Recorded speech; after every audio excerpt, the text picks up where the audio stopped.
Here we are again. Here we are. When you get old, time goes crazy fast. It really does. And I mean, we're just approaching middle age? Yeah. And I can't imagine how quickly it must have gone for Queen Elizabeth. Oh my God. Just the blink of an eye. Speaking of ghouls, we are. This is Halloween 2020. I feel like 2020. I'm sorry. It feels like it was just yesterday. You know what it is? I really like. In MCU, there's a snap. Yeah. The pandemic was a snap. Like we all lost 2 years. Like I recently realized that pretty soon I'll be 8 years sober. Wow. And in my head, I was like, I'm around 6 years, right? And it's no, we lost 2 years. Yeah. 2 years just went away. So, no, it's 2022. But we just did 2021. It feels like yesterday Halloween we were doing the Haunted Mansion episode. I know. Like, really, I can't. And this is many episodes ago. Many years ago, in fact. We do Halloween for the whole month of October. And this year, we have a general theme, which is witches. Woo! You've already heard my conversation with Nadia Cater about the Japanese film House, which is a fun witch movie. And there's more witch stuff coming. Awesome. And today we are going to talk about... Oh, wait, before we do that, you want to do gift exchange? Yeah, we gotta. You're actually getting... Okay. Ooh. So I'm going to give you this. It's just a little teaser of what's to come. Because your real gifts, I would say, are probably coming when we do the Anthony episode. Because I'll be freshly back from Disney. Fresh. And you will, I'll be picking up. You're going to bring me a Cheshire cat tail? Ooh. You know what's gone? The tail is gone right now. It is? Yes. It was replaced with like a Wendell's bear claw. And now they have a Binks cat paw, and it's just a Wendell's bear claw. It's the same. No, it's not like a no purple shit. It's not the tail. It's not the shape. It's like this is why Bob Chapek gets booed. Yeah, I know, piece of shit. Anyway, so here is your present. Ooh. So I got from 2 different Etsy sellers, and I think you'll be able to tell with the quality. I'm very happy with one. That's the one I'm very, very happy with. Oh, there's 2 things in here? Yeah, and then from the other ones, I was like, well, this one looks like it was printed off of like copy paper, but that's okay. Like that one. Yeah. But that one, the other one's okay. So these are stickers. We've got Madame Leota. We've got a Doom Buggy. My other ride is a Doom Buggy. And then we've got these stickers. Oh, those are really nice. Lonesome Ghosts, which is so formative to me. The Ghostbusters. Yeah, so important. I'm wearing a Disney Halloween shirt. I thought you were wearing a Ghostbusters, like Lonesome Ghost shirt when I first saw it. I was like, oh, okay. But yes, it's Mickey and friends doing a little Halloween shenanigans. Love it. Okay, well, I have a gift for you and for Bill. Ooh. Bill is upstairs with the children. So I'll give you Bill's so the audience can enjoy it. Hooray. I'll give you Bill's first because I like yours more. Okay. So let's build up to it. All right. This is Bill's. Oh, wow. Oh, this is awesome. Gravity Falls Lost Legends. 4 all-new adventures. Oh, my God. This is awesome. Look at the back, but look at it in the light. In the light? Yeah. Okay. Oh, I see Bill Cipher. Yeah, he's hidden there. Whoa. He's fucking hidden. He's watching you always. My crypto jerks. This is so cool. Yeah. Yeah, that's a very cool, fun one. This is so cool. Well, I mean, I'm not going to tell Bill that he got this. I'm just going to keep it for myself. Now, here's yours. You both got comics. Oh, stop it. This is amazing. This is our topic today is the witches, and I got you the comic book adaptation of Roald Dahl's The Witches. And it's unique. It's not based on either of the films. Yeah. It does, similarly to the second version, have an African-American lead. Yeah. But it's a different thing. This is awesome. It really shows you how malleable the story is. Because it's really a simple story at its core. There's 4 beats. Yeah. Parents die. Him and Bruno both in one scene get turned into mice. Yeah. We sneak into the Grand High Witch's, room, and then dinner time. Yeah. That's it. It's super, super simple. I was actually thinking today that it would be special effects aside, it would be really simple to turn this into a play because it's just such a short structure. You can really bang it out. Yeah. I'd love to see it. Oh, this is amazing. I love the art. It's so I love it too. I love it too. I love this so sadly, we grandma. can't talk about it because you haven't read it yet. But what we are going to talk about today is the original short story from 1983. I thought it was older. Me too. 1983, the year I was born. Wow. And then the first film, the one starring Angelica Houston, is only 7 years later. Yeah. And I saw it on my 7th birthday. Wow. I went on my birthday to see it. So they must have been releasing it as like a fall Halloween thing then, Yeah, it came out right? in August. My birthday's in September. Okay, so it would, no, maybe not a Halloween thing. But yeah, Fall. all right. Yeah, fall. And then Happy belated, by the way. Thank you. The most recent one was 2020. Yeah. During the blackout year. It was an HBO release, right? Yes, it was. Which is wild because it's when you rent it, because it's not available to stream anywhere, even though it was on HBO Max. Yeah. It comes up HBO Max original, but it's not available on HBO Max. Yet the original Witches is on HBO It's Max. on HBO. It's so weird and stupid. I know. Yeah, and it was my first time watching that. It was Okay, actually no. okay. It was also my first time reading the book. Yes. It's called a novel, but it's a novella at best. It's definitely a novella. It's really short. It's with huge kids, print. Yeah. With children, and I'm really making an effort to read, and it takes me like 2 weeks to read a book. It took me 2 days to read this book. Like, I banged it right out. It was no problem at all. Me too. No, it took me 3 days, but it's because I read at night and then fall asleep immediately. Like, if I had just sat, I could have done it in one sitting. You can easily Anyone do it can in one sitting. Yeah, absolutely. I don't think I've introduced you. You're Janine Guillotine Gagliardi. Oh, that's me. I'm Mike Bongiorno. This is PCMC Halloween 2023. No. Nope. 2022. Oh, you got it. Third time's a charm. Witches. Witches. So what made you want to... I said to you, witches is our theme. What do you got? And you said, let's fucking do let's just do witches. You're going to do witches. Let's do witches. Witches is one of, well, maybe not. Actually, you know what? In revisiting it, it is still. As a kid, it was pre-Harry Potter. It was my favorite book. So this was right in the year, maybe only the year, maybe 2 years prior to the Harry Potter release. And so like once Harry Potter was released in America, like the year it was released in America, I read it. And then it was like, I didn't come to the series late at all. I was like right with there. it. I believe it was a Scholastic release, so that means it was in the book catalog. It was in the fair. So they were pushing it pretty hard because I guess it was already doing well in the UK. Yeah. So I read it right away, and then that was my whole life. That was it. But I was a real big Roald Dahl fan in like middle school, and The Witches was my favorite one. Yeah. My brother Anthony was a big fan. So how old do you think you were when you read it the first time? I'm gonna say I had to be like 10 or younger. Okay. Yeah. So we both experienced it very young. Yeah. I wouldn't have been older than 10 because that's right when Harry Potter came out. Okay, yeah. So, and I remember there's like a book timeline in my head of like what used to be my favorite. Yeah. And it's always something like spooky or magical.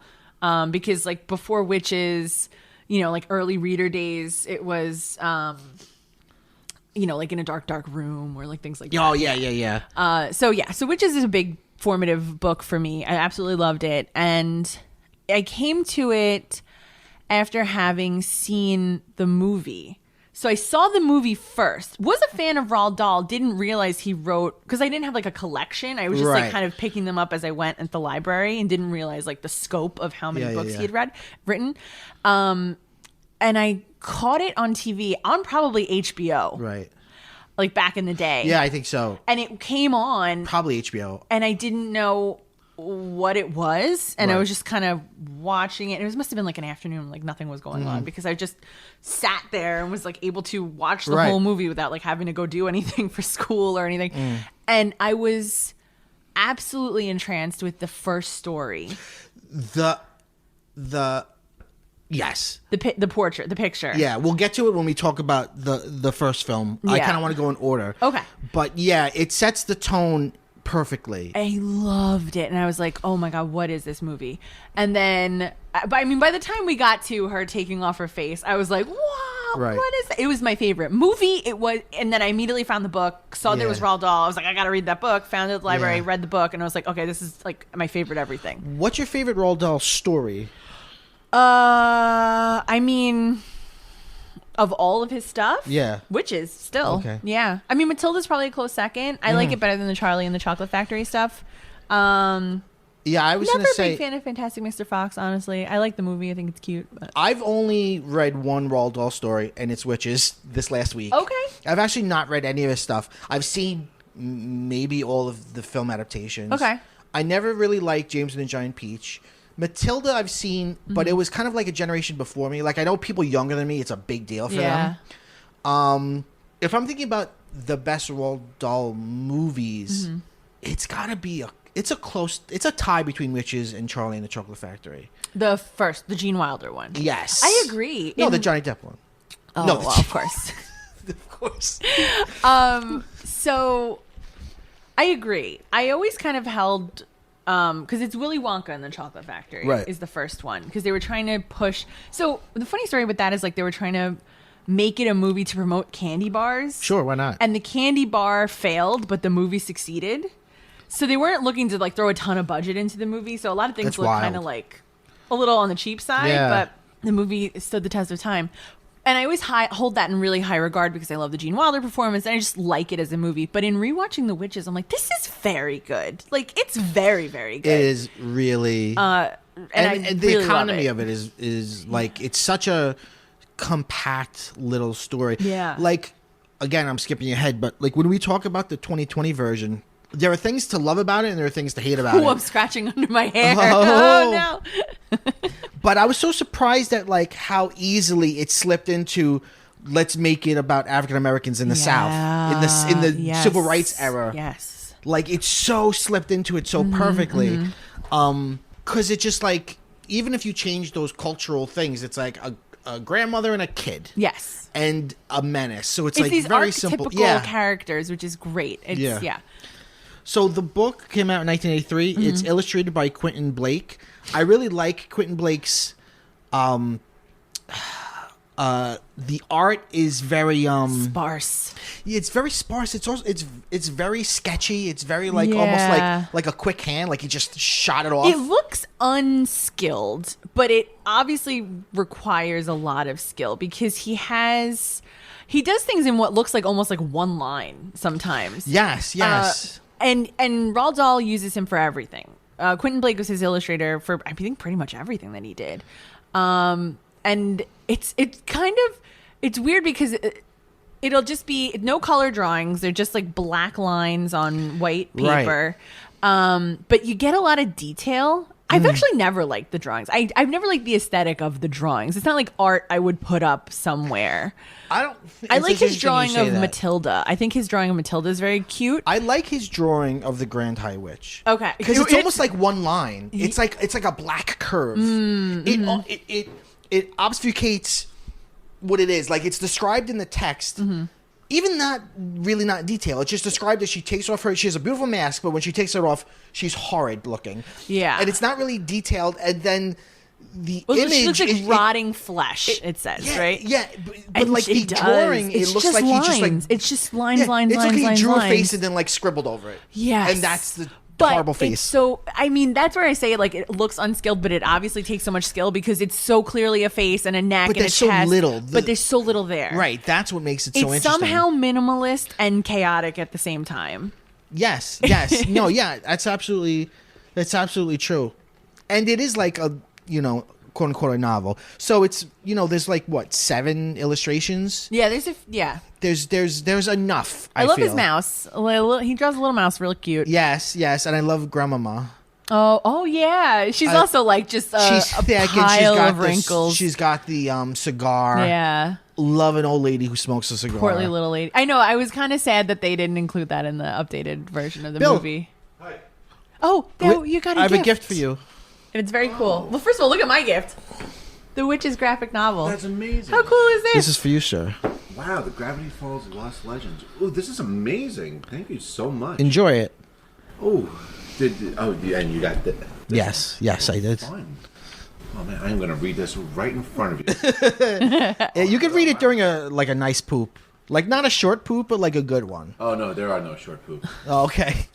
Post 30. There's no such thing. Yeah. It's so interesting because like it could be more. Like he could have went and got you know, at the point that he wrote Witches, like he had already could have done gotten any illustrator. right. That already Willy Wonka had already been a famous movie. Right, like, right. He could have done movie's out anything, already. but he gets this one guy who looks like he just kind of did it half drunk. Like, Like there he you did go. it on a napkin. Here you go. Like I want you to have a dream about the Grand High Witch, and then a year later try to remember your dream, and then draw that drunk in a dark room. And it works. It works for me. Man, you couldn't blink because like you're describing my process exactly. That's my process. Yes. So I guess we'll go over the story a little bit as sort of economic as it is. Let's go. Okay, so one thing that both movie adaptations do is change little details kind of willy-nilly and for seemingly no reason. Like they don't help the story in any way or change the story in any way, really. So I want to go over the details of the book. Sure. Because there's not too many facts to relay, right? Right. So, okay. The boy is visiting with the boy's unnamed in the book. Right. He has no name. In the book, he is visiting his grandmother in Norway. Yeah. They visit her every summer and every Christmas. He speaks Norwegian with her as well as he speaks English. So Right. he's bilingual. So it's all written in English, but most of the conversations with the grandmother, I imagine, are in Norwegian. Right. He and his family are Norwegian, but they live in the UK. I think he was born in England, and he goes to school there. And when his parents die, they have to. She didn't want to move back, but they did move back because of issues with like the will and the house, and they have to move back. But she said she was like sooner die than leave Norway, but they do. Yeah. Also, it's his mother's mother, which is changed in the 1990 movie, but then it's also his mother's mother in the new movie, which is weird. Right. And he says that he doesn't feel ashamed to say he feels closer with his grandmother than he does with his mother. And the parent's death is kind of treated as like this happened. I'm not really too bent out of shape about it, although they do cry all night.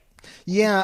I found that very sweet. I found it let's talk. Okay. It's interesting that you want to talk about details because I find. Are you going to do broad strokes first? No, I think the tones are so different. Okay.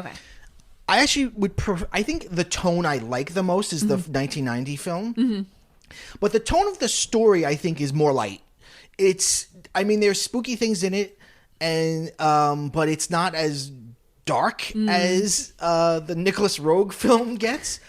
But I do feel like it's a fairy tale in that sort of very traditional way of like telling a child that the world is scary. Yeah. There are things to be scared of. You can lose things like your parents for no reason. Right. He's orphaned immediately. No reason. There's no rhyme or reason to it.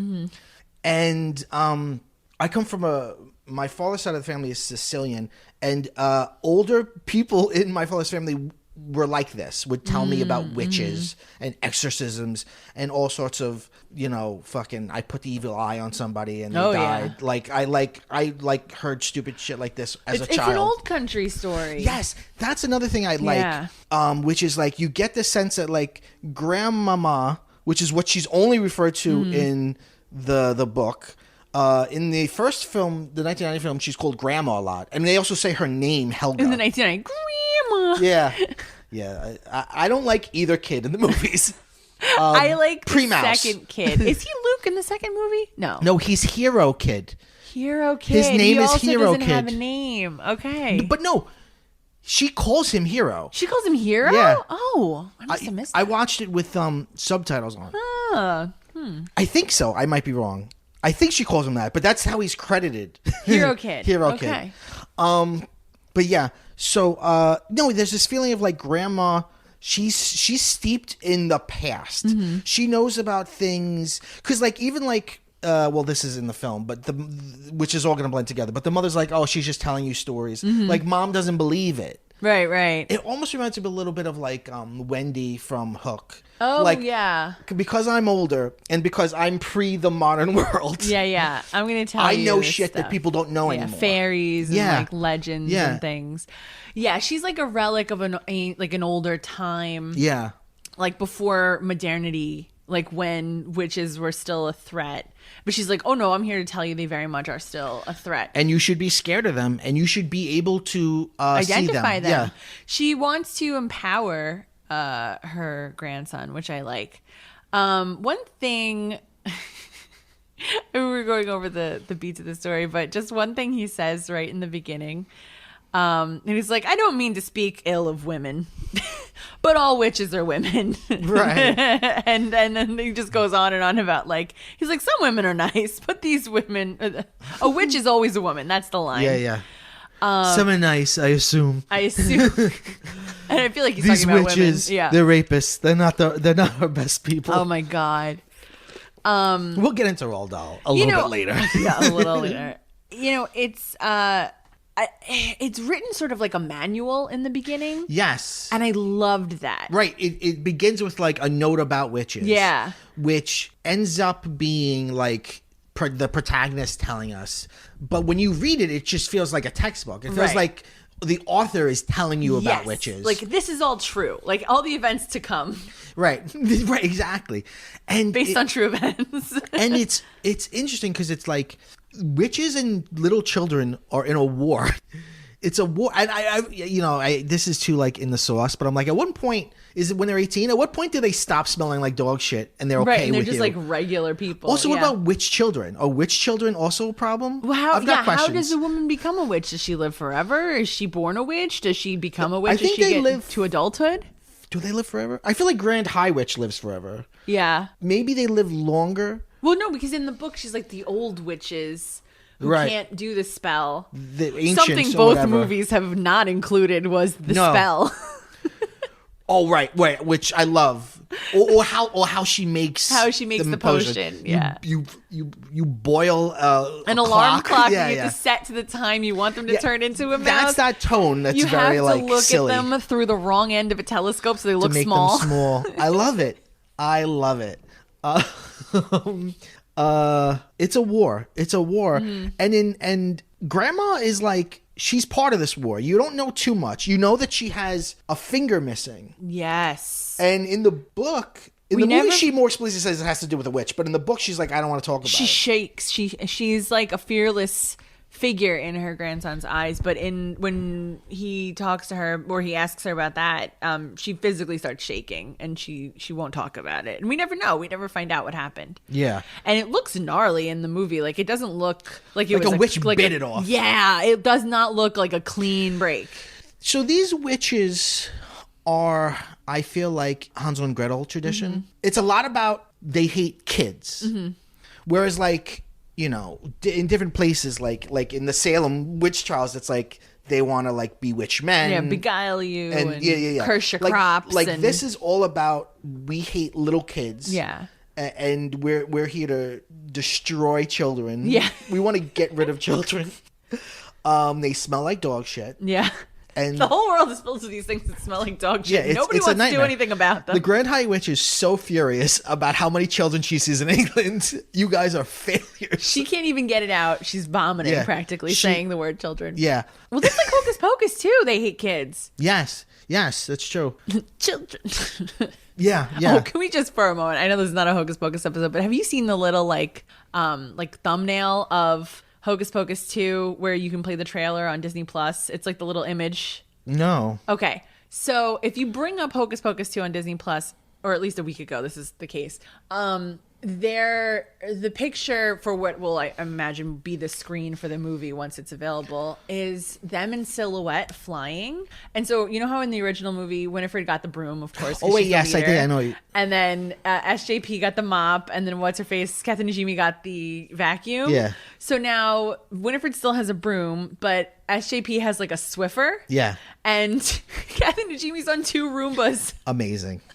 Incredible. I love it. Incredible. Later this month, me and Jen are going to be talking about Hocus Pocus 1 and 2. Awesome. Yeah. So mom and dad die, and we go for a trip. Yeah. To a hotel. Right. So in the book, the grandmother becomes sick with pneumonia. Yes. She can't smoke her cigars anymore. In the movies, Diabetes in the 1991, and in the more recent one, she just gets like a vague cough caused by a witch. Right, but is the diabetes also caused by a witch? I have questions. Oh. This is more a problem for the 1990 film. Yeah. I have questions as to how much a witch can do. Like, where do the powers end? Because there are some scenes where she's they're obviously doing crazy affected shit by the witches. Yeah. In both movies, the adults can be affected by the witches. In the book, it doesn't seem that way. No. Witches are mainly a problem for children. Yeah, they're a big time problem for children. Right. Because as powerful as they are, they hide themselves. Right? Right, but like the Grand High Witch can frizzle other witches. So what's stopping her from frizzling anybody? She could Palpatine you with her eyes. Yeah, she could. Also, something interesting about the Grand High Witch in the book that's never been represented on screen. Yeah. She's supposed to be 4.5 feet. Is she? She's tiny. And I made a note of that. And Why? I was like, she's I don't always remember reading tall. that. Like, she's always tall She's in the always movies. huge. Yeah, she's very imposing. In the 2021, she like flies and shit. Yeah. She's too powered. She's like Thanos. Yeah, she's throwing it's just chairs and Zemeckis is being crazy. But yeah, so she's 4.5 feet tall, looks 25, and is very pretty, strikingly pretty. well, that's interesting too because that keeps coming up. And but all the other witches are old and therefore I'm saying this with quotes ugly, right? But the Grand High Witch isn't. She's young and beautiful. Well, she looks young and mask is beautiful. Yeah. Isn't that and very fascinating? fashionable too? They mention how fashionable she is, and that she's just wearing little like black dress. She's wearing a little she's wearing a sleek black dress, and she looks great. In the 1990 movie, Bruno's father is into her. He is in front of his fucking wife. Yeah, I know. Bruno's Who's mom, played by Brenda Blethyn. Oh my god, poor Bruno's mom. I love her so much. And that guy, he's so good. The dad is incredible, but he's also in the Game of Thrones, right? Or in the new Game of Thrones. On the new Game of Thrones, but also he's in the Victory Over the Daleks episode of Doctor Who. He's the doctor. He's like, well, not the doctor. He's the scientist that is helping them. Right. And he's a dad from Fleabag. Yes, of course. Yes. He's so good as Bruno's dad. He goes along with like, Mike TV's dad and like Danny DeVito in Matilda, like shitty grown-ups. Grown-ups in the world of Roald Dahl are just shitty. Everybody's idiots. shitty. The kids are shitty. The grown-ups are shitty. They have There's always like one little kid, right? So the unnamed hero, there's Charlie, one wise kid, Matilda, right. They're all like the little heroes. And they're sincere and they're wise and they are kind. They triumph but over everyone else sucks. Assholes. All other children are greedy little boys greedy little garbage boys who die in chocolate fucking rivers, and we're okay. We're fine with it. They had it coming. So the witches. This is something that's in every.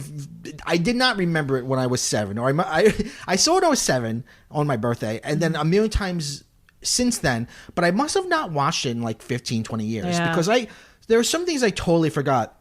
I don't think I ever got the joke that they call themselves the Royal Society for the Prevention of Cruelty to Children. Yeah, I love that. It's just one in the 1990 film. There's one little gag if you see a shot of like when they have their like board meeting or when they have their like whatever conference inside of a hotel, whatever you call that, like the conference hall or whatever it is, you just see it on the outside, which is so funny because, killing children is like their only goal in life. Yes, exactly. I love that. And then when Bruno's dad is like, I go out for philanthropy myself, she goes, you collect stamps? Yeah. So good. And what is she Norwegian? Okay. So anyways, they go to the seaside resort because the grandmother takes ill and her doctor recommends that they go to the sea and get the bracing air of the sea. Remember back in the days when they'd be like, oh, you've got tuberculosis, go live out west. Yeah. That'll fix you. Go by the ocean for a little while. So they go, and there is the conference of all the witches in England. Pretty plotty. Yeah. They just happen to be. Me and my grandma only talk about witches. And there we go on vacay, and what do you know? Bunch of witches. Yeah. So they go and they show up and she's saying how she traveled all over the world to find the Grand High Witch, but she never was able to find her. Yes. And there she is, the Grand High Witch. She's at the conference. She's speaking at the conference. She's the keynote speaker, of course. I wanted to know what the other talks were going to be at that conference, but I guess just Just the witch. It's like Comic-Con. Yeah. Like the panels. Come back later. It's We're like gonna have a keeping your panel. scabs. What ointment is best for your scabs under your wigs? Wig maintenance. Oh my God, we did not talk about what makes a witch. Oh yeah, please. Oh, okay. All right. Well, I guess I feel like once I describe a witch, we're gonna have to talk about Roald Anti-Semitism? Dahl. Yeah. Okay. Yeah. So the witches all wear wigs. Yeah. They have no hair under their wigs. Yes.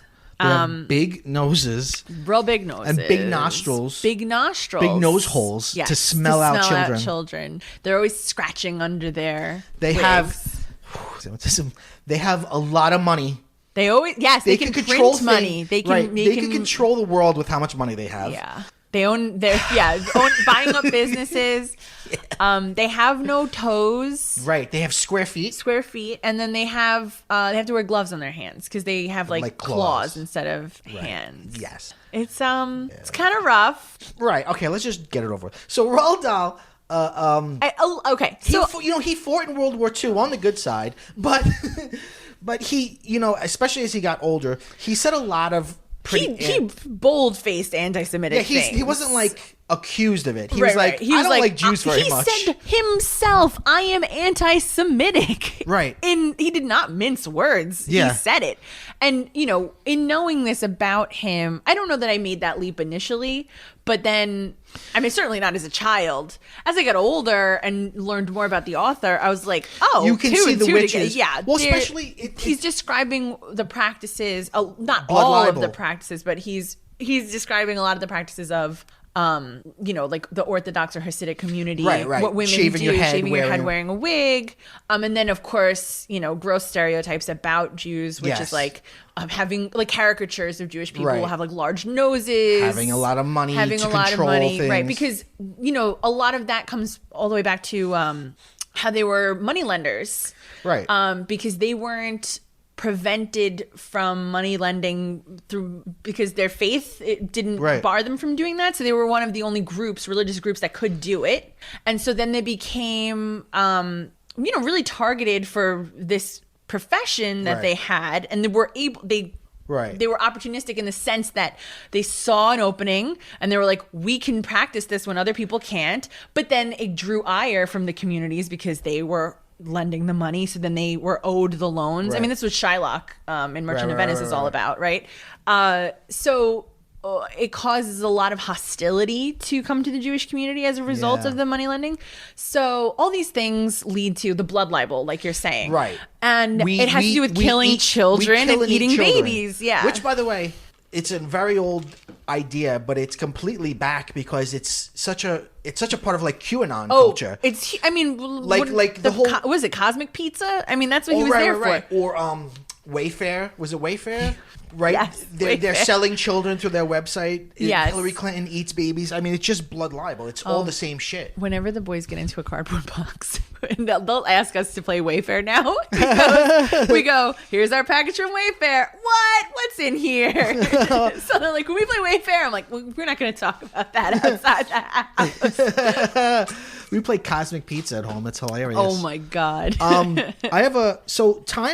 Time magazine wrote an interesting little profile of him recently, around 2020, when the new Witches film came out, because they've been getting ahead of it. The Roald Dahl, I think they have an interesting name, the Roald Dahl Story Company or whatever. Yeah. It's not just his estate, it's like a company. Actually, if you watch the second film, right, oddly, in the middle of the credits, Roald Dahl comes up. Right, yeah, like it's like a logo. So it's like, it's a cool logo. Taika Waititi's making some Roald Dahl cartoons. Yeah. Like, there's a bunch of Roald Dahl stuff happening. Mm-hmm.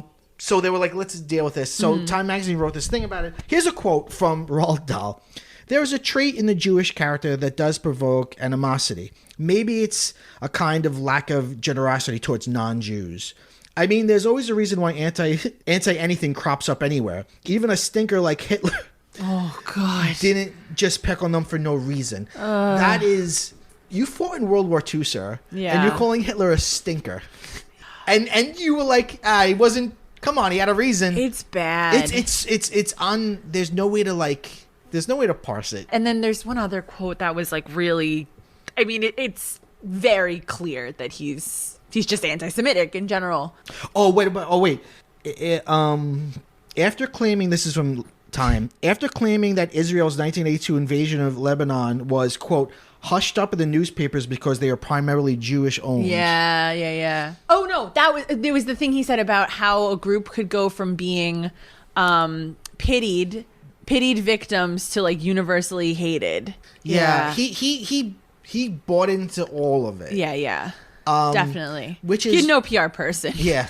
And for it's like keep it to yourself, bro. No one wants to hear it. Yeah. For the most part, it doesn't show up in stuff, but it shows up a lot in Witches. Because it's clearly the witches are like old Jewish Eastern women. European sort of Eastern Jewish. European, yeah. So it's weird that it's not weird. I guess he was trying to cover his tracks a little bit, but they're Norwegian. So the Grand High Witch is Norwegian. These are the British witches, but she's coming from Norway. Right.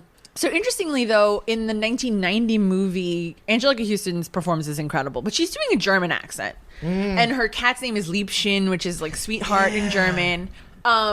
You hear Anne Hathaway do it. I actually think Anne Hathaway's voice performance of the witch is closer to what was intended in the books. I think visually, she's not at all...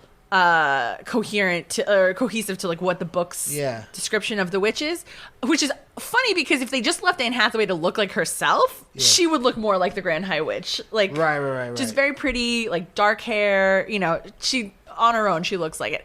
But she's kind of doing almost sometimes she does like a Swedish chef sort of I found intonation. It to be almost like Tim Curry and Rocky Horror. It's just sort of an amalgam of all European. It's just sort of like mishmash. She rolls her R's a lot, and that's something that in the book they're like everything's like it's all written phonetically. It's like a dozen R's before every R word. I found Anne Hathaway's to be she's just kind of like the Count. Well, I don't know. I actually had a greater appreciation of her performance the second time. Because I read it, I watched it so close to reading the book, and I was like, "Oh, she's really hitting all the beats of of the description of the voice. Like she'd roll the R's. She's supposed to be Norwegian. She has this like weird little like Scandinavian sound, but it does sound kind of Swedish chef a little bit. Yeah. And then also like at times the voice is supposed to sound so harsh. It sounds like metal scratching. Yeah. And she does that sometimes too when she does like these guttural sounds. It's like a bit much. Yeah. I think Angelica Houston's is just more palatable. I watched it with subtitles on. Okay. And I didn't realize how much I wasn't getting what she was saying my whole life. Like some of it is real. Even like you're listening to it and reading the subtitles, and it's like, oh shit! Her whole plan, which is both in the story. Like when I read the story, I was like, oh, this whole long plan isn't in the movie, and it is. Yeah, it is. Her whole plan of I'm going to give you money. Yeah, you're going to buy candy shops. You're going to put this what is it called? Mouse Formula 86, is it? Mouse Maker Formula? Yes, delayed action mouse maker. You put a drop in, and then you give the kids chocolate, which is so funny because it's like makes you think of Charlie and the Chocolate Factory. Yeah, like it's chocolate, specifically chocolate. And the next day when they go to school, they'll turn into mice, and then they'll be killed. Right. Someone will step on them. Right. So you won't get in trouble. It's just also the logic of this. Like a teacher will watch their entire classroom turn into mice and then immediately kill the mice because of course that could not be the students. Right. I love when it's in the movie too when one of the witches is like, what if a grown-up eats it? And she's like, I don't give a fuck. It's too bad for the grown-up. That sucks for the grown-up. Yeah, I love that. There's so many extra steps. Just shoot a child in the face. Just like murder children. Well, they would say like a witch doesn't use a gun or a knife. It's like, well, they should maybe. I don't know. This seems like a lot of work. We're really the extra step of turning them into mice just feels wild. First, I have to turn into a small business owner. Yeah. And you want me to pay 3 or 4 times what I'm supposed to pay? That feels anti-Semitic too. You have to pay 3 or 4 times. They'll sell you the chocolate shops because you're gonna pay 3 or 4 times. That implies that like they're legitimate business owners, but you're gonna go and you're gonna get them to sell you their business by offering them amount of money that is insane. Yeah. Not good. Oh man. But I love the whole meeting. I love that they like the way the witches talk to her, like, oh, brainy one, genius one. Yeah.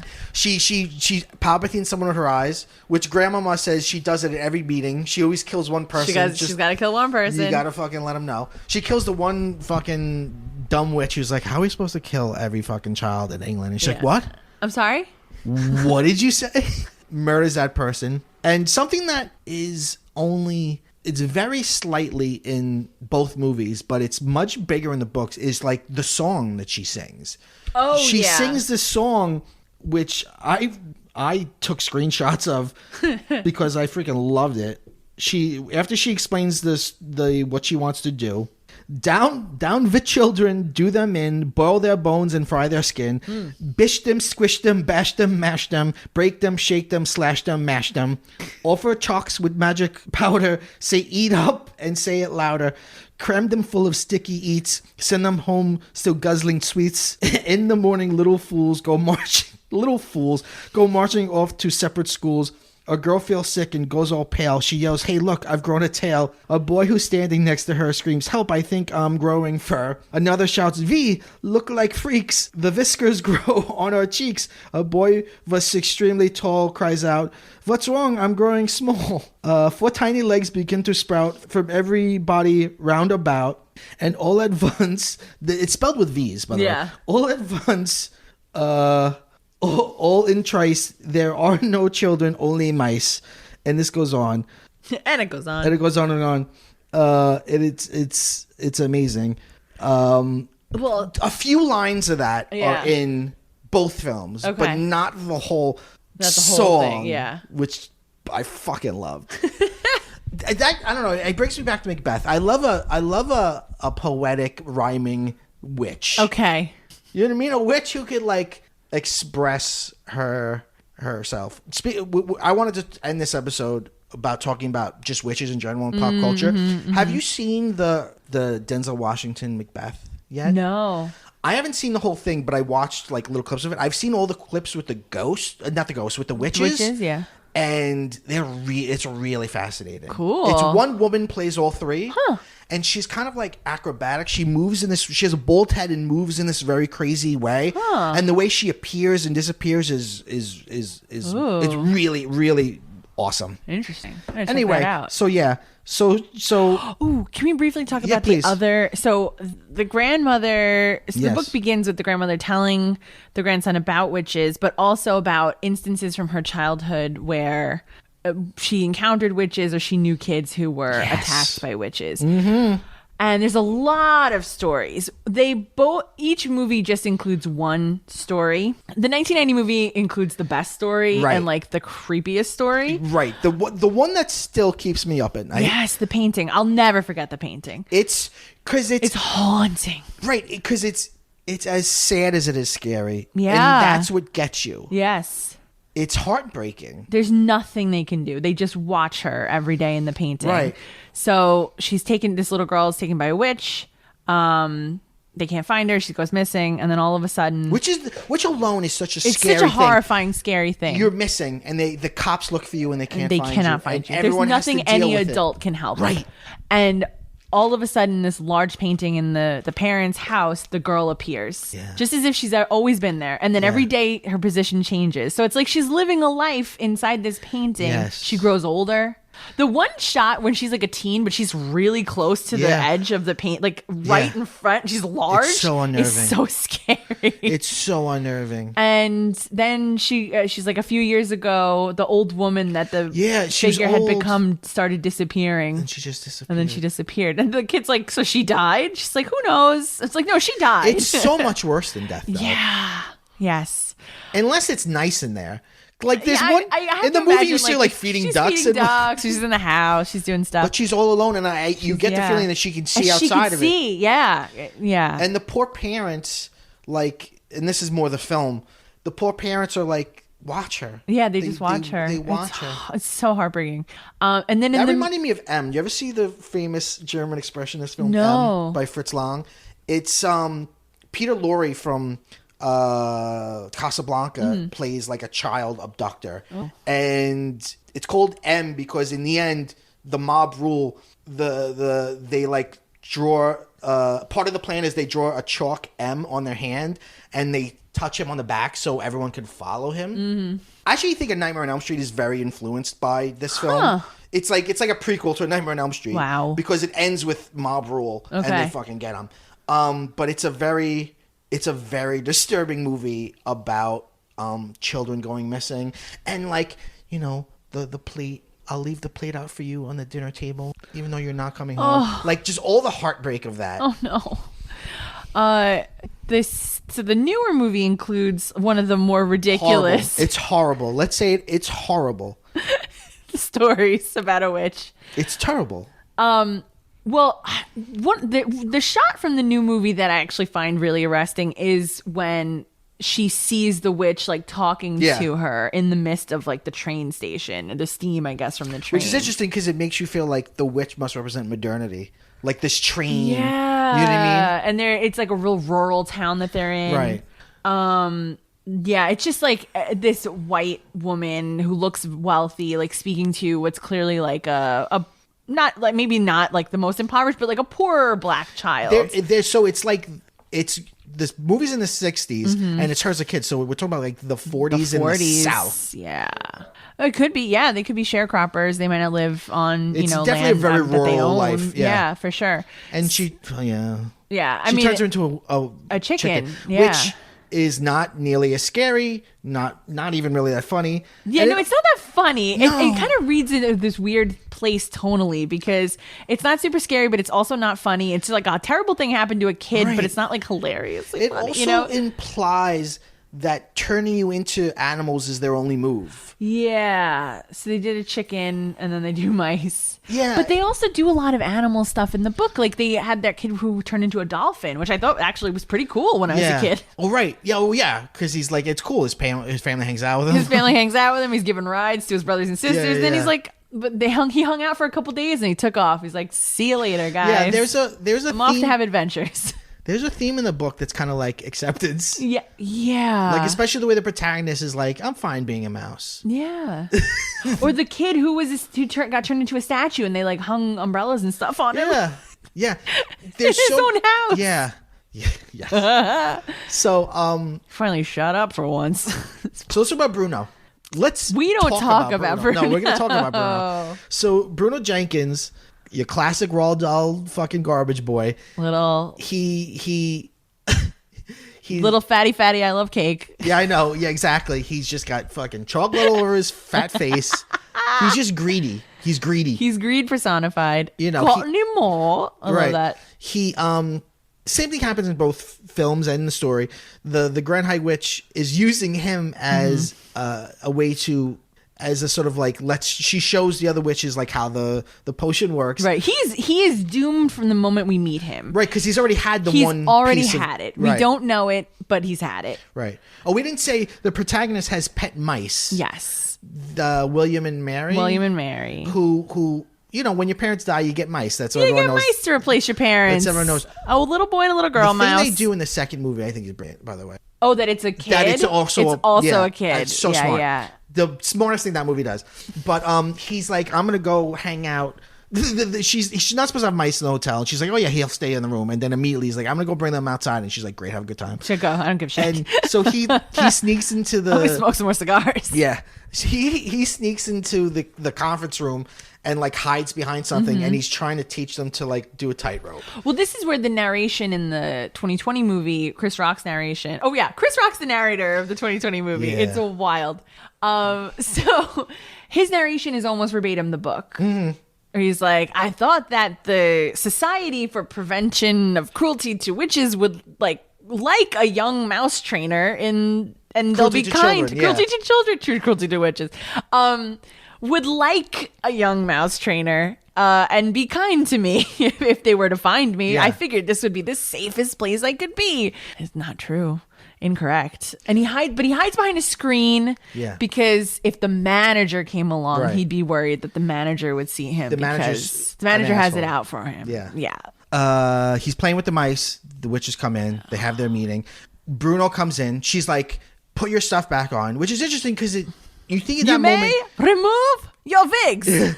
You think in that moment that they would be like, whatever, this kid's gonna die, but they go through the motions of putting their stuff back on when Bruno comes in. Bruno comes in and they promised him like 6 bars of chocolate. He's like, where's my chocolate? Which again, it's also like a perfect little fairy tale. Like, don't take candy from strangers. Right. It's the simple message here. Stranger danger. Yeah. He turns into a mouse. And then he doesn't know he's a mouse right away. And the mice can speak and still think like children. And then I forget how it happens in the book, but they basically catch the protagonist and do the same thing to him. They both become mice, right? Well, it's always in both movies and in the book. It's just a testament to how well it's written. I always hope he's going to get away because it's set up that the protagonist is not going to be caught. Right. They're like, meeting adjourned. We did great this year. You know, we're going to do it. Let's kill them all. Right. Everybody's getting their stuff on. Time to leave. It is tense reading it. Time to go. I can imagine being a little kid and having it read to me and being super upset and freaked out by the fact. Because they're ready to go and then someone's like, does anyone smell dog shit? Yeah. Dog droppings. Yes, it's only called dog droppings in the book. Yeah, it's just a big pile of dog shit. Yeah. And then everyone's about to leave and it's like dog droppings. And I'm waiting for someone to be like, yeah, we just had a kid here. Like, that's what you're smelling, you moron. But they're like, oh no, she's right. There's another kid in here somewhere. And they're like, find him. Yeah. In the 1990 movie, they try to add away. Right. But then it's so like... I actually find that more horrifying because he gets away. Right. That whole scene. He's down on the beach. They throw a baby. They throw a baby down a cliff. It's horrible. Because then she shows up in Grandma's room. Yes. He's safe. He got away from them. He's back in the room with Grandma. Grandma's been put into a diabetic coma by the witch. And then they bring her... And then there she is. She's in the room. And they bring her right back. shot that later. If they were like, let's add more. Definitely. Let's let him feel like he could get away with it. Yeah. So now both Bruno... In the Zemeckis one, though, so she's got like a mouth. She's got a Joker face. She's got a Joker Cheshire Cat kind of mouth. Yeah. And then she's also got these arms that stretch out and then like bend in odd angles. Kind of like that like Pipes screensaver everybody used to have, like Windows 95 and just like will bend at odd angles for no reason. Yeah, like it's super long arms, but it does grow random elbows. Yeah. It can only go forward by going out and jutting to the side in different ways. It's very weird. She's a little scary. She's pretty, there's some shots that are scary. That she does is scary. Yeah. Her face is scary when she makes the face. In general, I'd say she's too pretty. Like, not to say Anjelica Huston isn't pretty, but Anjelica Huston has a sort of otherworldliness. She's got a harshness to her face, I think. Yeah. Whereas Anne Hathaway's just cute. And, she's I don't know. I don't think she did a bad job. I think she did a good job, but I don't know. I just think they focused on like weird details, like to give her like weird hands and like one weird toe. Right. Yeah, they did weird things. And then she's super powerful. She's literally like super strong. She floats around for no reason. She floats for no reason at all. Yeah, like she it's just not floats. like a way she gets around. She just seems to kind of like not have a great grasp on gravity. Right. I feel like she's wearing weighted shoes because she just kind of floats away sometimes. Right. And also like when she's pulling the kids out of the vent, she's like, it's a weird shot. Like she's floating with them, pulling them out of the vents, but she's just hovering like an inch off the ground. It's very weird. Yeah. So Bruno and Phil texted me. He said, and it made me laugh so hard. He's reminding me of how funny he is via text. So in the second one, oh no, it's not the second one. It's the 1990 one when they smell dogs droppings. Luke, so he's the only version he's named. Luke gets into what Bill calls a Brazzers hiding spot. So the pornographic film company Brazzers. PCMC listeners know what Brazzers is. We all know. We watch documentaries. So it's so it's like a porn hiding spot. What does that mean? A porn hiding spot is in plain view. All right, like when you're watching somebody fuck and you're jerking off. Yeah, and you're like, no one can see me. Sight. Right. Or there's someone like under a table, but there's no tablecloth. It's clear as day that there's a person there. And in the Zemeckis film, kudos to like he hides in the grate. He got in a vent. Yeah, like he was under the stage, and then when she thought something was under the stage, he got in a vent. He was clever.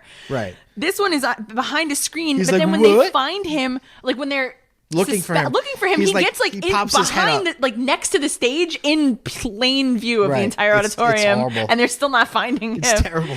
It's like, oh, this is crazy. But yeah, he got into a browser's hiding spot, as Bill put it. Yeah, that's wonderful. So they go find Grandma, Bruno, and our protagonist. Right. In the book, I really like what he says to the grandma about being a mouse. I find myself thinking, what's so wonderful about being a little boy anyway? Why is it necessarily any better than being a mouse? I know that mice get hunted and they sometimes get poisoned or caught in traps, but little boys sometimes get killed too. Little boys can be run over by motor cars, or they can die of some awful illness. Little boys have to go to school. Mice don't. Mice don't have to pass exams. Mice don't have to worry about money. Mice, as far as I can see, only have two enemies, humans and cats. My grandmother is a human, but I know for certain that she will always love me, whoever I am, and she never, thank goodness, keeps a cat. When mice grow up, they don't ever have to go to war and fight against other mice. Mice, I felt pretty certain, all like each other. People don't. I really love that. And by the way, I love the connection between him and his grandmother. It's just that pure love between a grandchild and a grandparent. She loves him implicitly. He trusts her. Yes. In every which way. And she takes some Dumbledore level chances with him. Yeah. Yeah. She's really putting him at risk. Yeah. At the end of the book, when she's like, okay, I know where the Grand High Witch's castle is. Let's go there. I'm going to set you loose among all the witches. You go get the names and addresses. We're going to have meetings every night about it. This is a great plan. Let's do it.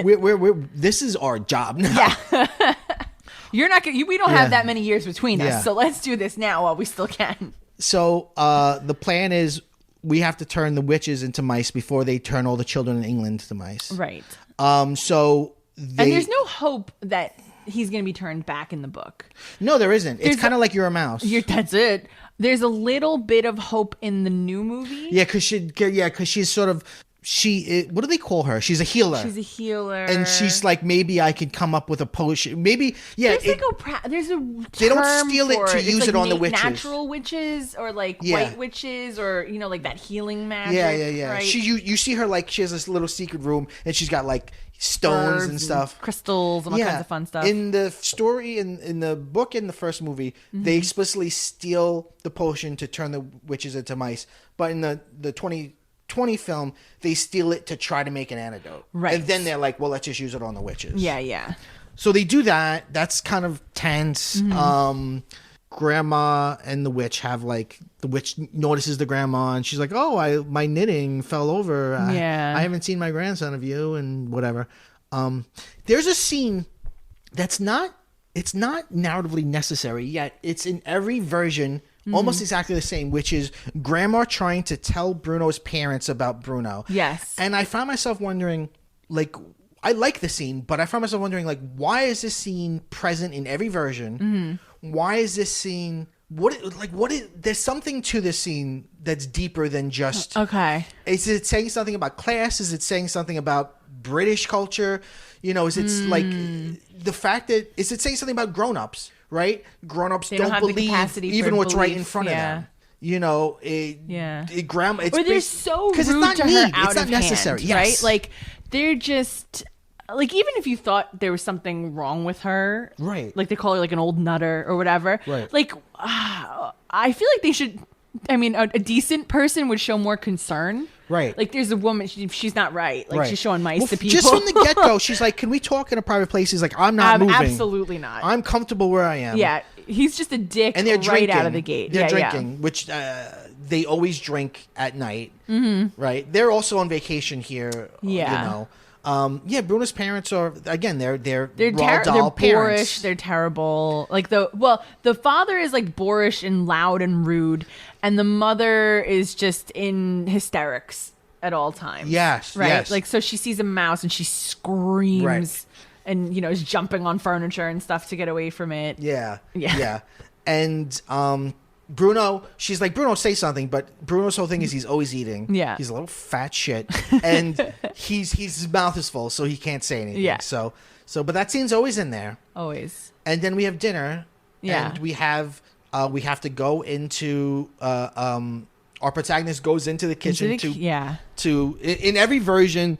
The witches are having a soup. They're the only ones that didn't having the soup. So if we put it in the soup and we put all 500 doses, because there's 500 drops in a vial, they'll all turn into mice. Or in the Robert Zemeckis one, they all turn into rats. Yes. Interestingly. Because rats are objectively worse than mice. Yeah, they are. Says Robert Zemeckis. No, they are. Definitely. But in the Robert Zemeckis one, the Grand High Witch doesn't eat the soup, which is weird. She's like, I didn't eat it. Don't you remember? I was interrupted. Oh, right. They have to. So then they have like a showdown. Right. It's like a whole thing. It's a whole thing. Yeah. And they stick her weird little toes in mouse traps, and then she screams, so they dump it down her throat. Yeah, a lot happens. They turn. We did not talk about how Mr. Bean is in the 1990 movie. Yeah, he's great in it. He's the manager of the hotel. And he kills the Grand High Witch with a butcher knife. Yeah, and we see it. You think you're not going to see it? Oh, no, you see it. It gets on his face. It's gross and great. All right, so, you know what, is there anything else we want to say about the book? Well, you know, I do find it a little anticlimactic once he gets it in the soup, because his little tail gets cut. Which happens in... Not every version. The 2021, he doesn't lose part of his tail. Okay. He keeps it.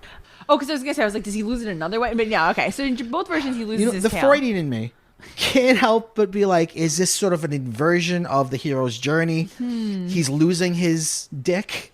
Because also think, in every version, he's offered a snake by the first witch he meets. Yes. We didn't talk about it. He has an encounter with a witch prior to all of this. I want to save that for when we talk about the 1990 movie, because the 1990 movie does it the best. Yes, like I'm obsessed with her. Hear you. I'm obsessed When she walked away, with her. I was like, played by Phoebe Waller-Bridge. Oh my god, I'm obsessed with her. So she's great and so scary. Although there is that line in the book where they talk about the encounter. Yeah. Because the grandmother's like, Luke, come on. Well, not Luke. Like, come on inside the house. Protagonist, come hero kid, come on in. Grandson. And he says, is the woman with the gloves gone? And then it's like, then she went still. Like, then she went quiet. Yeah. The kind of quiet that can only come from a shock, like a great shock. And then you hear, like, the grandmother's there in a second. Yeah. Like, I'm here. And I love that she doesn't doubt him for a second. She immediately believes him. She always believes him. She's this real heroic figure in the books because she thinks like any kid would want a grown up to think. You know? Yeah. When he says, like, so I shouldn't have bets, right? And she goes, maybe like once a month, you know? She offers him a style of thinking that it's very easy for any kid to accept. Right. Right? Like, oh, she gets us. We shouldn't bathe. Witches are real. Like, she lets us do our own thing. Like, she's like the perfect caretaker in the eyes of a child. She's here for a good time, not a long time. Not a long time. You better believe it. The 2020 version, she's not at all that way. She's very much a caretaker. Well, she's like, African American woman from the South. Like in the 2021 when he's like, so can I not take bath? She's like, don't test me. I know. I love that so much. She goes, I don't feel sorry for you. Yeah. Right. Yeah. No, she's got that hardness. She gives that tough love. The tough love of like someone who's had to survive, and you're going to survive along with me. And this stuff is real. The race stuff you don't get works a pass. so well in the everything about what happens in the hotel in the 2020 stuff where all the workers are black and all the patrons are white that's probably the smartest thing that it does. So I guess the last thing I want to say about the book is I found it really heartwarming and heart melting that he doesn't turn back into a boy. No. And he's like, how long does a mouse live? And Grandma's like, I've been wondering when you were going to ask me that. And she's like, a mouse lives about 3 years, but you're not a mouse. You're a boy mouse. So you're special. So you should probably live 3 times that, around 9 years. Yeah. But she doesn't know. Right. Yeah. But he's like happy. He's like, because I wouldn't want to be taken care of by anybody but you. Yeah. So he's happy at the idea that they'll die at the same time. At the same time. I found that, like, I was like choked up. I know. It's so hard. I think of him like sleeping in her hair. Yeah. I love that. Yeah. That they would just like, before, they had this plan. He doesn't want to live without her. No, he does not want to live without her. Before they had this plan to like go to the like witches headquarters and like take them all down, like one last ride. they were just content, like living with each other very happily. Right. He's living as a mouse. She got all these little ladders made for him, and Right. she wouldn't let any servants in the house. Which at a certain point, I'm like, lady, you're gonna be like 100 years old. You gotta Yeah. let somebody in. But and then they talk all night, and then they curl up like her on the Yeah. pillow, and he sleeps right next to her, and she like nuzzles his fur, and it's like the cutest little thing, but also Yeah. like supremely sad. Yeah. Just like this boy had his whole life robbed from him, but like he doesn't want it any other way. He's cool with it. Yeah. What's weird to me in the Zemeckis one is that he becomes an adult mouse in that short time Yeah. frame. Yeah. Because like mice age in that time frame, so does he. He becomes Chris Rock Mouse. He becomes Chris Rock Mouse. Yeah. And then Will Smith Mouse smacks him in the face. Oh no. Let's talk about the 1990 film. Let's do it. I love it. It's directed by Nicholas Roeg, who directed the great horror movie Don't Look Now. He also directed The Man Who Fell to Earth. And he co-directed Performance, which is the Mick Jagger film. Ooh, so a lot of like He did musician yeah. movies. And he's got a dark, stark view of the world. Like this movie, I mean, the opening credits is like the snows of Norway. Yeah. And you've got the music. The music is done by Stanley Myers, and it's so great because it's playful and scary all at once. Perfect music. It's executive produced by Jim Henson. Yes. And he does all the the Grand creature High works, Witch right? and Yeah. the mice. And the mice are so cute in the Jim Henson version. They're so cute. Yeah, it's just like a lot of great. And the screenplay of the 1990 version is by Alan Scott, who has done a lot. He recently co-created Queen's Gambit, so there's a lot of talent on it, and it's so. She'd be a good Grand High Witch. Anya Taylor-Joy. Yeah, she would be, because she's weird looking. She's beautiful but odd looking. She's beautiful but odd looking. Yeah, absolutely. Yeah. It is. So yeah, you see Norway. You see like even so. Let's talk about that first story of the girl in the painting. The way it's done in the movie with the very sad music and The like girl looks sad. yeah, it's from just day also, one. But like the camera, there's a lot of handheld camera, so you get this sort of there's a sort of caustic realism to it. Like anything could happen. Nothing's tied down. Yeah. Like even like when she's walking down the alley. And she It's gets like shit swinging above her. Like the witch- it's like a horror movie. yeah, and the witch just grabs her. Like Yeah. it's like scary. It's It's like scary. she grabs her like a fucking child molester would. Like Yeah, no, she's- she abducts her. yeah, it's it's just so And I always wonder, heartbreaking. like, what did she do to her? How does she get them How into the did picture? she get her into the painting? What did she do? Right. It's so Because it seems so rough the way Right. she takes her. Nothing magical about it. yeah. Like anything could happen to any she drops kid. her little bucket. Yeah. Yeah. There's always a bucket dropped, right? In the new movie too. Yeah. So yeah, we see the cold stone streets of Norway, and the environments look so cold and so unyielding and so unforgiving.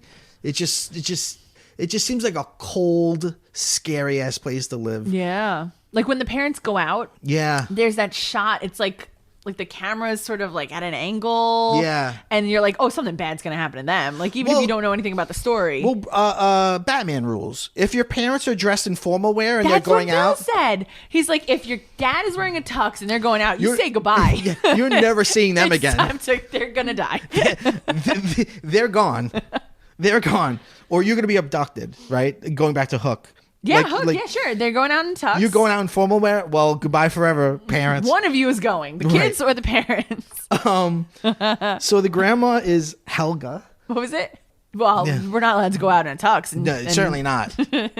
The grandma is Helga. She's played incredibly so by Mia or Maya Zetterling, who I sent you her IMDb Yeah. fucking because I was like, She's a this director woman is also. so good. Like, I guess I always liked her, but like watching it now, I was like, fuck, this performance is Great. incredible.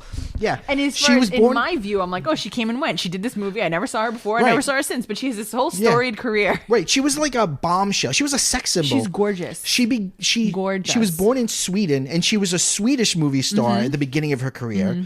And then she started making. I guess she moved to the UK, I think, and made films in English. Wrote films, directed films, Provocative films, Yeah, too. she was like a public figure, and She was doing like edgy art movies. She died at 68, and she made this at 64. So she died shortly, 4 years after this film was made. But she was like already like she was super established by the time she made this, and she's just everything about her is perfect. The tone, the way she speaks to him, I think I think her performance holds it all together, especially because the fucking kid is not holding up his end of the bargain. This kid is catching flies the whole movie. When he's a boy, his mouth is hanging open. Yeah, he's not. I'm like, I like you much better as a mouse. He's not because the mouse is so darn cute. Yeah, I know he's not. And he's got a great mouse voice. He does not have a great boy voice. He's like grandma. Yeah, I've always found him a little bit annoying. Grating. Even as a kid, I was like, "This, all right, calm yourself down." Yeah. I was like, "Why do you like this kid so much? You're so cool. He sucks." One weird change, and I think you were beginning to say this before, is the Norway England stuff's the same, but they're from America. They're from America, but they're still living in England or something.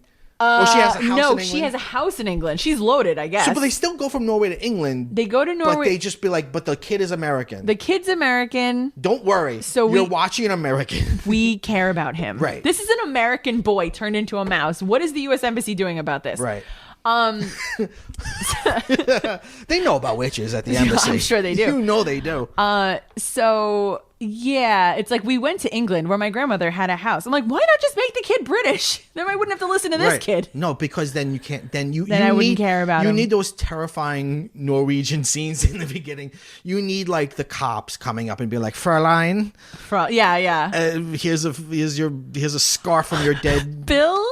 What? He was like, why would they do that? Just leave it at the scene. You don't need to bring the scarf. Because you need the movie language of I'm giving you something. The visual of like, here's your daughter's scalp. Right. I found it among the It's not wreckage. World War II, so you can't give her like the president's letter. Yeah. Oh, that God. says sorry about your loss. Yeah. So you got to give him a scarf.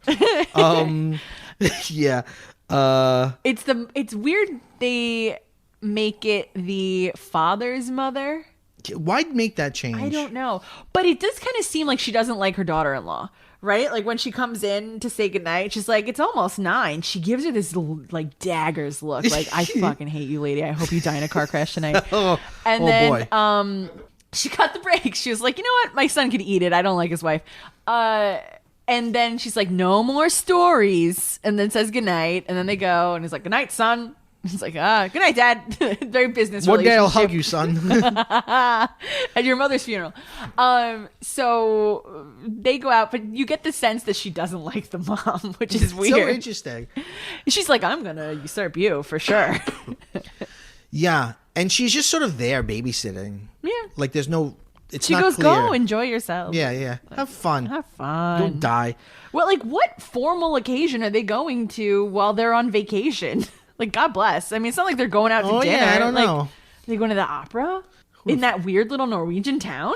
Well, that again, you're just thinking that because of Batman. Where could they possibly be going in this outfit? Unless I have a whole backstory filled in, which is they were visiting her, but also going to a wedding. So, like... Double. So now it's whatever. You know, I'm trying to fill in the blanks. Sure. I don't need to. Sure. They just were out. And actually, they didn't go out without him in the book. They were with him. They were just driving. Yes. He survived. And in the 2020 version as well. They were all in the car together. It's pretty wild the way they do it in the 2020. Yeah. You begin with him in like the back seat, and then the camera turns upside down because you realize that the car flipped over. Yeah. And his parents are just dead right there. Yeah. Oh, it's so sad in that one because he's like, Mommy, Dad, Yeah. Mommy.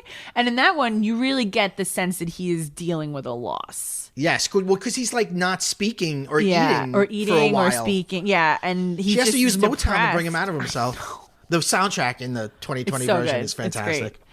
It's So let's talk about that first witch, because Okay. this woman is chic as I love her. fuck. She's First of in all the black. witches in the 1990 movie have this uncanny thing about them where like they look like old ladies, but you also can't tell exactly their age. I told you yesterday I was today years old when I realized a lot of the witches in the background are men They're in men. like drag. Yes. Like some with like full 5 Like o'clock 5 o'clock shadows. Yeah, they're men. We were watching it going, dude, that one's a dude. Yeah. There's a dude right there. This woman is so chic. She's so Well, is this the sexy. only version they only have that they have purple eyes? Yes. They don't have it in the other ones. That's not in the other Yeah. ones. Yeah. she shows him a snake, which is so crazy. She's like, I have something. Because it costs a lot of money. Yeah. Like, you have an expensive snake. It's so weird. She's like, I found it on the road. And then the Zemeckis thing, it's way too CGI. It does too much. In this one, she just pulls a real little pulls a real snake out of her bag. And her bag is like modern. It's modern for 1990. She's chic. She is fashionable. She is the moment. Yeah. And then he's calling. He's like, Yeah, Grandma, this gives me Grandma. chills. And she's like, she can't hear you. She can't hear you. But this makes me think, what are their powers? Because I always read that my whole life is like, she's doing something to make the grandma not hear her. Yeah. Like, and that's so scary because it's like, no one can hear you. You're alone now. With me. And the one person you have the Obi-Wan high ground, but it doesn't matter. It doesn't matter. And in that moment, she kind of drops her pretenses. Yes. She doesn't care that he knows she's a threat. Right. She brings out chocolate, and it's got a gold wrapper on it, maybe an homage to I would Willy say Wonka. so. Grandma finally does come out. Yeah. So maybe she was a lie when she said, Grandma can't hear you. But it's chilling. The line delivery is chilling. Yeah. Well, oh, God, I'm going to say this. It makes me sick to my stomach. But, like, I have to start preparing Henry for stranger danger. And like the school that we send him to, I'll say the address now. So like anybody listening could just go there and just please. check it out. Get your pens. Make sure pens. that he's safe. Take your note app for out. me. Yeah. But like it's very secure. You know his name is Henry. You're a friend of his mom. Yeah, exactly. That always say that. Yeah. But it's this type of thing where like with stranger danger, one of the things you have to tell them is like, don't go with any stranger you don't know, even if they say they know me. Right. Even if they say, Mommy told me to come pick you up. Like, and just like, it's chilling to think about like someone like is going to lie to your child and threaten them in that way of being like, oh, and just tell them things to either make them afraid or convince them that they're safe, that they know the people who make them feel safe. So these witches are like that line where it's just like, she can't hear you, even if she isn't doing it by magic. It's just like to intimidate him and to scare him and to like, I'm just like, oh God. But a lot of stranger danger is just American bullshit. Oh yeah. The majority of times kids are hurt or abducted is someone inside their family, someone that has actual access to them. Well, yes, you're more likely to be raped or kidnapped by or molested by someone you know and trust and love. So just think about that this Halloween and, let the real fears in life guide you. Right. Well, I always used to say this. I always say this like, there's never been a razor and an apple. Never happened. Not a single case of it. What? Poison candy. There was one big case where the kids got poisoned. They asked the dad who did it, and he was like, "Oh, some black guy." And they're like, "Oh my God, a black guy!" And every cop on the force went to the black guy. But he was legitimately trying to kill his own kids. Like he was just trying to kill his kids. Yeah. He used like witch logic. I'm not saying to kill his kid with candy. I'm not saying put your kids out there and say have a fun. No. I'm just saying don't be too worried about it. But I always turn around and I say, the statistic of it's never been safer to be a kid in America, where like kidnappings are lower than ever, abductions are lower than ever, all these things. Yes, but those numbers dropped significantly after a ton of kids were kidnapped and abducted, and then stranger danger became a thing, and now we watch our kids like crazy. All crime in general in the last 30 years in this country has gone down. Yeah. No, agreed. Yeah. I mean, like, it's just, I mean, we're off topic, but it's just a canard when people like, when I was a kid, we could leave our doors unlocked. It's like, well, you shouldn't have because you were statistically way more in danger. Yeah. No, my dad was almost kidnapped. My dad was almost kidnapped as a kid. He was a Bruno Jenkins type. He was a little, he was a little garbage. He was a little Giovanni Chocolate Robusto. on his face. He was just a little cannonball of a kid, and he was outside. He looked like a kick drum. Very young, outside alone, right? Because that's the way you did it. I don't know if he was like Henry's age, but he was like 4 or 5, maybe on the younger end of that. Yeah. And it was a man and a woman in a car. Yeah. And they asked him for directions, which is another thing you're supposed to tell kids. An adult never needs anything from you. Yes. They don't need your help to find a puppy. They don't need your help. Yes. They don't need your help with directions. They don't need your help with anything because no functioning adult is going to ask a little child for assistance in a real way. Right? Like you could pretend help, but it's not, So don't worry about that. So they asked him for directions, right? Yeah. He's standing there like gawking at them. And then as this is happening, like one of them is distracting him, the other one tried to grab him and pull him in the car. Wow. And he weighed a lot, so he ran as fast as his little fat legs would carry him, and it was too much for this lady, so she got in the car and took off. You give up at some point. Yeah. Oh, you gotta. What? Okay. He's the strong kind of fat. We'll get back to talking about witches in just 10 to 20 minutes, but what makes me sad is trunk or treat. Now, I'm for a Halloween party, but if you do trunk or treat instead of trick or treat, I'm like, come on, your kid, especially if you're with the kid. Yeah. No, if you're with the kid, go fun. Yeah. Go fucking trick or treat. It's a way to get to know your neighbors. Anyway, what the hell are we talking about? Witches? So this woman's incredible. Oh, she's great. She's like, I'll leave the snake here. And then she walks away, and then the snake disappears. Beautiful wig. And then I know. And then she pulls the snake out of her bag as she's walking down the road. She hustles away. She makes the snake disappear. Yes. Again, the powers are very nebulous in the 1990 film. But also, it seems like this is her snake. Like, she uses the snake a lot. Snakes are much bigger in the second movie. Yes, because even the Grand High Witches dress becomes is made real out of a snake or something at some point. Yes. Like, because you could see the snake pulsating, and they look like snakes too with their mouths. Yeah, snakes are a much bigger visual motif in the second film. Well, did these the Grand High Witch has a cat, but do these witches have familiars the way some witch stories have familiars? It would seem like they do in the 1990 movie, because it seems like one woman has a snake, one woman has the cat. Yeah. Oh no, the other witch has a cat too. The one that takes Erica, she has a cat. The cat actor that day on set clearly was not having it with that actress because he like swiped at her. She was like, oh. Yeah. Scene. It's pretty funny. Interesting. Okay, so she's my favorite witch of all the witches besides the Grand High Witch. God. She's my favorite. I love her, and she's seated at the right hand of the witch. Yeah, exactly. Like, it's one of those things where it's like, as a kid, you're just not smart enough to read anything really, even if you love it. Like, last night, I was like, wow, the first witch he meets is throughout the film. She's there the whole time. You see her become a mouse at the end. She's always there. Yeah. Grandma faints. We find out she's a diabetic, so she shouldn't have sweets. Those cigars aren't doing her any good. Right. But she's going to smoke them anyway. Oh, yeah. Okay, we talked about Bruno's dad, played by Bill Patterson. He's incredible. He's a British blowhard. He's a businessman. He thinks he's important. I'm gonna read the paper and drink to excess every night. Yeah. My wife is this poor put upon woman. I'm gonna flirt with the Grand High Witch right in front of my wife. Right in front of her. There's a lot of zooming in this movie. Yes. Which I noticed. Like in film school, they tell you never want to do because it flattens the image. You want to move the camera in. But given what we know about paintings in the beginning, it makes the whole thing painterly in a way. And it's something claustrophobic about zooming in, because it's like you, the audience, don't have any. During the chase scene, they do a zoom. Yes. And I find it very unsettling. Well, that reminded me a lot of Nicholas Roeg also directed Don't Look Now. Have you ever seen Don't Look Now? That's not. No, Donald Sutherland and Julie Christie. No, they lose their kid, and it's a lost kid thing. But then he starts seeing like this little girl in this red outfit like all over, and he becomes. It's an obsession story. Okay. It's a very good movie. You should watch it in October. Yeah, the zooming, because it makes you feel like even out on a beach in the sunlight, it's claustrophobic. Yeah, like you're zoomed in and you got no chance. He's being chased by the camera. He's being chased by the characters. There's no way out of this. That scene when he's running, because in every version except the 1990 version, there's one way in, one way out, and it gets locked. Yeah. But in the 1990 version, there's a fire door. Yes. And he gets out.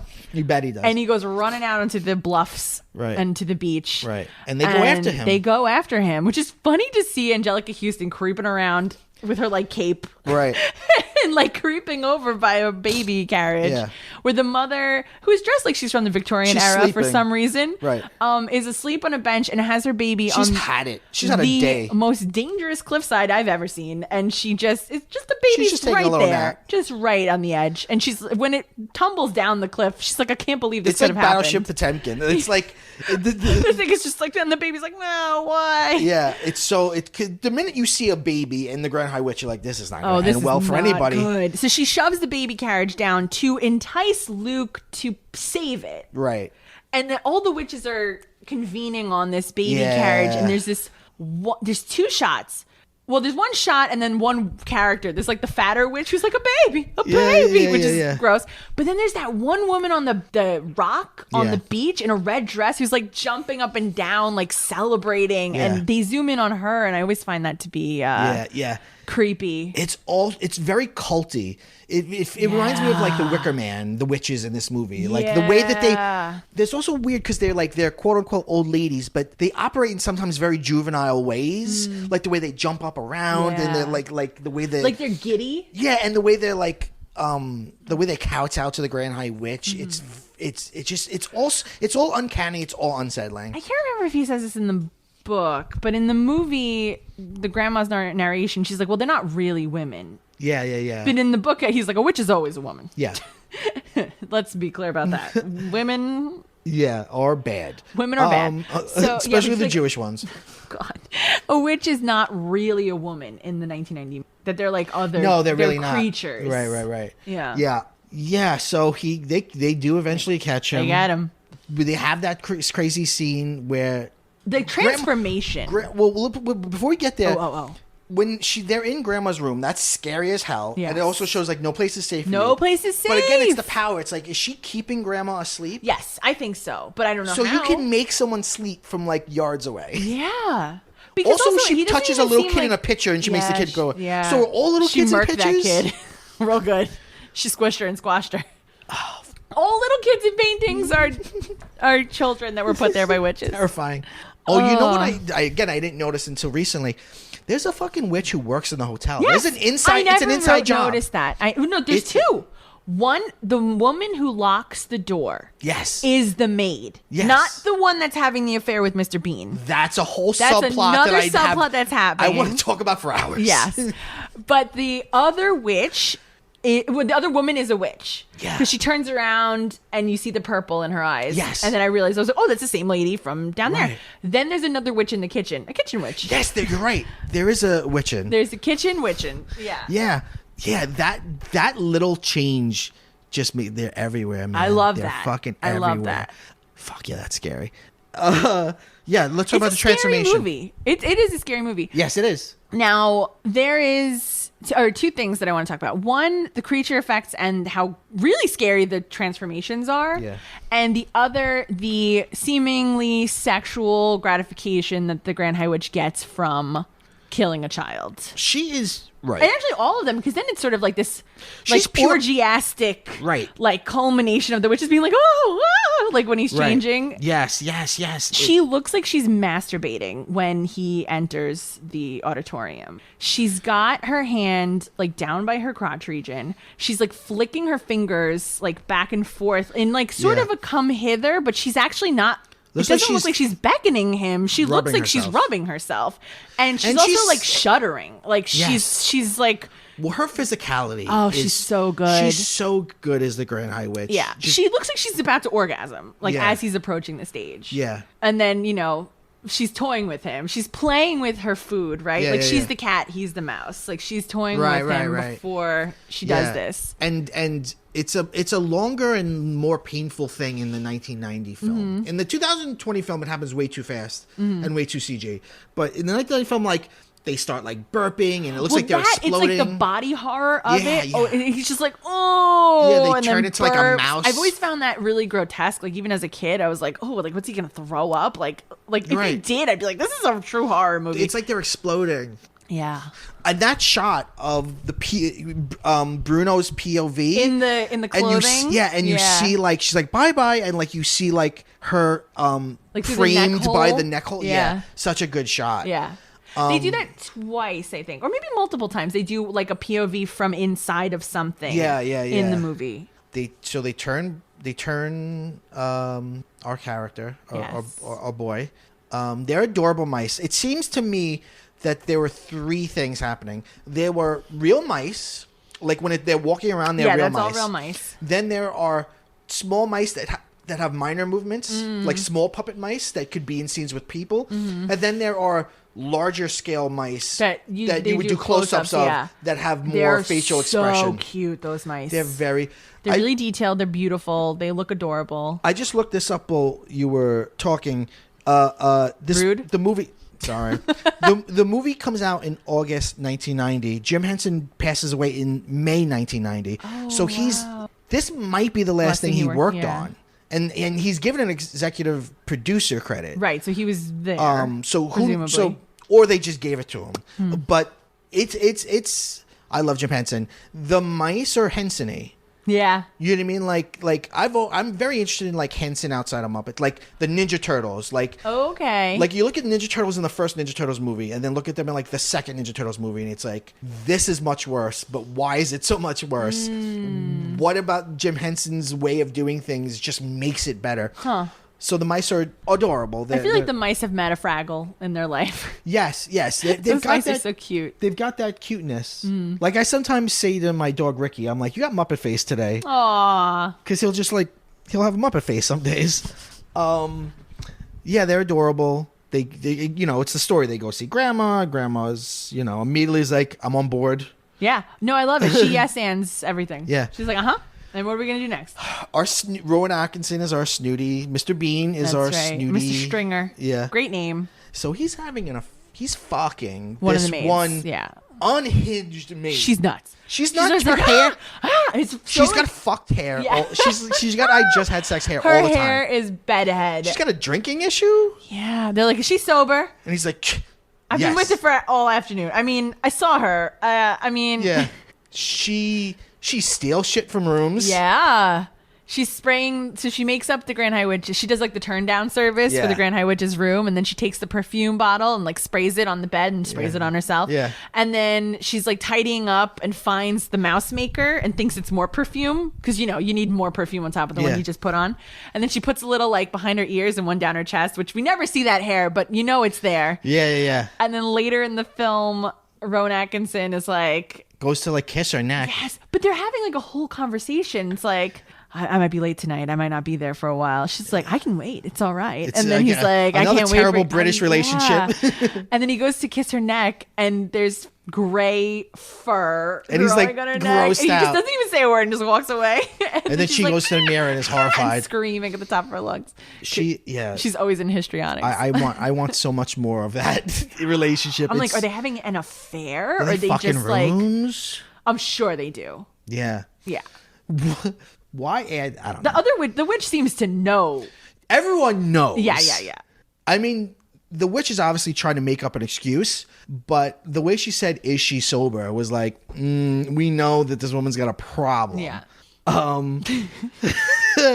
Oh, by the way, the grandma drinking tea, she's like, there's sugar in this. Yeah. The Grand High Witch just makes sugar go in tea? Yeah. Or fish paste. She changed the flavor of the sandwich. She's like, I thought it was a cucumber sandwich. And she's like, fish paste? I know. She can fuck with food. Yeah, and the Grand High from Witch across is the watching way. and like, But the Grand High Witch in both film versions recognizes the grandma, where in the book she has like nothing to do with the grandma, really. Right. The grandma knows witches, but I don't get the sense she's that like she my had old a run-in. adversary. She Right, calls her. You're like, what? Van Helsing? Yeah. It's much more personal. The Grand High Witch in the 1990 film has an assistant. Yes. This is the weakest part of the movie, I would say. Yeah. Who's not Leah Thompson. She's not. She wears white, which kind of indicates. Yeah. Or she wears lighter colors, which kind of indicates she's going to be better. Yeah. But florals. But she's not like a goody two shoes the whole time. She is a witch. Yeah, she loves when Bruno turns. She's like loving it like everyone else. Yeah. Well, okay. So she does this. She gets disinvited to one dinner and she turns. She turns on a dime. She's like, fuck all these other witches. She's holding she's bald as an eagle. Also, she takes off her wig. She's right up there. She's got the gloves and everything. Like, and that's one of the things at the end. Like, she has normal hands. She's like, like giggling in the weirdest way. It's such a weird. So Phil's like, look how intense she is. Like when she's showing the mouse maker formula, the assistant is holding it, and she's like, you cannot see this. No, sorry. And she's just like this. Like holding it out, like straight as an arrow. She's look. You're acting next to Angelica Houston, it's a weird performance. On 11. She is dialed she's all the way trying to up. meet her there. She's from apparently. So I looked into her. Her claim to fame after this movie, like right after this movie, was she had a pretty large role on the show Absolutely Fabulous. Oh, she did. Yeah. Fuck. Well, her performance isn't bad. It's just like it's keyed up in a movie where everyone's keyed up. It's only there to set up. They want to change the ending. They want him to turn back into a boy. Yeah. So she's only there to set up that this slightly good or goodish witch turns him back into a boy at the end. Yeah. Really, why? I mean, the Grand High Witch is dead. She's the only witch alive in England. You think why is she going to want to undo this to the boy? Yeah, like who cares? Yeah. But yeah, so her face turn is they're all going to dinner and she's like, go back to the room at once. You have to prepare our flight for tomorrow or whatever. And she's like, but it's our banquet. And she's like, go back to the room. You are working. I know. And that is too much for her. She's Wait, like, they show her in her room eating alone. Yeah. And she's like, fuck this. I'm on the side of children now. Oh my God. One thing that I like about the end of the 1990 film is that Bruno's parents accept him. Bruno's father accepts him, and it's like, this is our boy. He's that like, doesn't happen. Boy, Bruno, yeah. It doesn't really happen in the book, and The book is pretty grim. Oddly, in the 2020 version, like Bruno's like, I guess I'll live with you guys because my parents hate me. Yeah. You think it's the sad. mom is going to be sympathetic at the end because she's like crying alone, like she doesn't know where Bruno is, and then she's like, "No, this is Bruno. I'm telling you." Yeah. And then Bruno talks, and then she just starts screaming again. Yeah, so but it's the father, who's clearly the boss there, is like, "This is our boy." It humbles him in a way that he needs to be humbled. Yeah. Because they're British, so it's all about class, right? I'm a little better than you, and therefore I hate you, and I'll kiss the ass of someone who's a little better than me. Right. This is High Witch. Right. Exactly. He wants the soup she's eating. Yes. He doesn't want kakaliki. Right. Just like, what? Right. Britain food is the worst. And Grandma goes over and tries to save him. Yeah.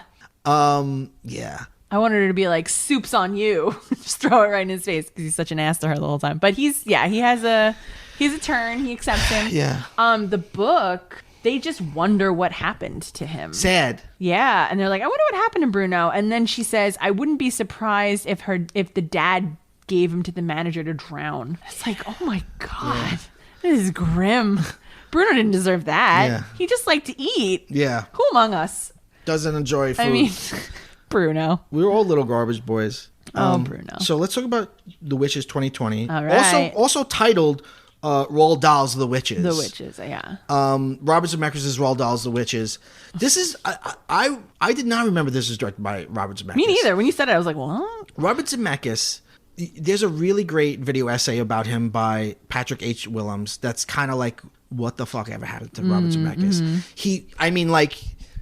Roger Rabbit, the Back to the Future trilogy, Forrest Gump, and then post Forrest Gump, it's like the Doll movie, the Polar Express, Beowulf. He just even more than like George Lucas, he becomes completely obsessed with just CGI. Yeah, and it's like he no longer cares about the human element at all. Oh, that Christmas Carol with Jim Carrey. That's grotesque. Right. He has a movie out this weekend. The new Pinocchio is Robert Zemeckis. The new one on Disney Plus? The new Disney, yes. Oh. Which is just like those movies. I don't understand. I still don't understand why they do. It's as if they feel like it's somehow protecting the legacy of the originals to remake them exactly. Anyway, Robert Zemeckis is weird now, and this movie is not bad. Yeah. Probably this and Flight. Flight's a good movie that he did. Flight? Oh, Flight with Denzel Washington? Yeah, that's a Zemeckis movie. Weird. God, he zigs and zags. Yeah, that's probably this and Flight are probably his best like post Gump work. But this still has the problems of it's too CGI heavy. Right, yeah. And I guess the one thing I like is he's so practically good. Like this movie has a lot of one shots, like a lot of oneers where if he can move the camera rather than cut, he will. He composes every shot. The problem is he's too good at that. He's not caring about the actors at all anymore. But you also have the screenplay is by Zemeckis, Kenya Barris. Kenya Barris is the creator of Blackish. Huh. So I'm assuming he's there to lead some verisimilitude to the fact that the characters are African American. And Guillermo del Toro. Yes. Weirdly. Yes. So and he got EP on this too, right? Yeah. Yeah. And I love Guillermo del Toro, and he's done so many, like the version of the Haunted Mansion that he wrote that like it's like legendary of like why was this movie never made. I think the screenplay is good. And I think the movie's good, but it's not as scary as the original. It's not as anything as the original. It has some interesting ideas. Yeah. One of the most interesting ideas that it has is that witches only prey on kids that no one cares about or that are endangered in some way, either by society or like by their circumstances. Yeah. And so it has a lot of race and class. When he says, why are we going to a hotel? The grandma says, because the hotel will have rich white people. And witches will be protected there. Yeah. Witches will only fuck with people that no one cares if they go missing. So the race stuff is good, which mimics how actual child predators work. Right, pick off kids. Right. Yeah. Or even serial killers. They, if they're killing women, they're going to kill sex workers, people who are like on the fringes of society who are endangered in some way. The real put the lotion in the basket woman was an African American intellectually disabled woman. And the cops were like, we don't. Yeah, we'll go look for her. We don't give a shit about this black intellectually disabled person. Yeah, the race stuff is good. Although you could make the argument, and some do, that it's just a way of trying to counteract the anti-Semitism. Yeah, try to liberal it up. But I like it, and I like that. I like that they don't just do it arbitrarily. They do it, and it's part of it. Like all the workers, like when she goes to a hotel, an African American valet opens the door, and he's like shocked to see her as a guest. Yeah, and she goes to give him a tip, and he won't accept it. He's like, no, you just have a fun time. And all the people who work there are black, and all the people are white. And the snooty concierge in this is the Tooch, Stanley Tucci. And there is a level of race. There's racism to it. Like the way he sees her in the lobby, and he's like, what the fuck is she doing here? He questions her, and then he realizes, oh, your cousin was the cook here. So it's like, there's your legitimacy. That's how you're allowed to be a guest. Right. By the way, I'm sorry. No. The food, all the food looks amazing in this movie. Yeah. It's not Britain, so. Yeah. She makes fried chicken, and she's like, nobody turns down my fried chicken. Yeah. It looks so good. The cornbread, the piece of cornbread. She's like, it's basically cake. I know. The cornbread looks so good. Do you remember Chris Rock's No Sex in the Champagne Room? Yeah.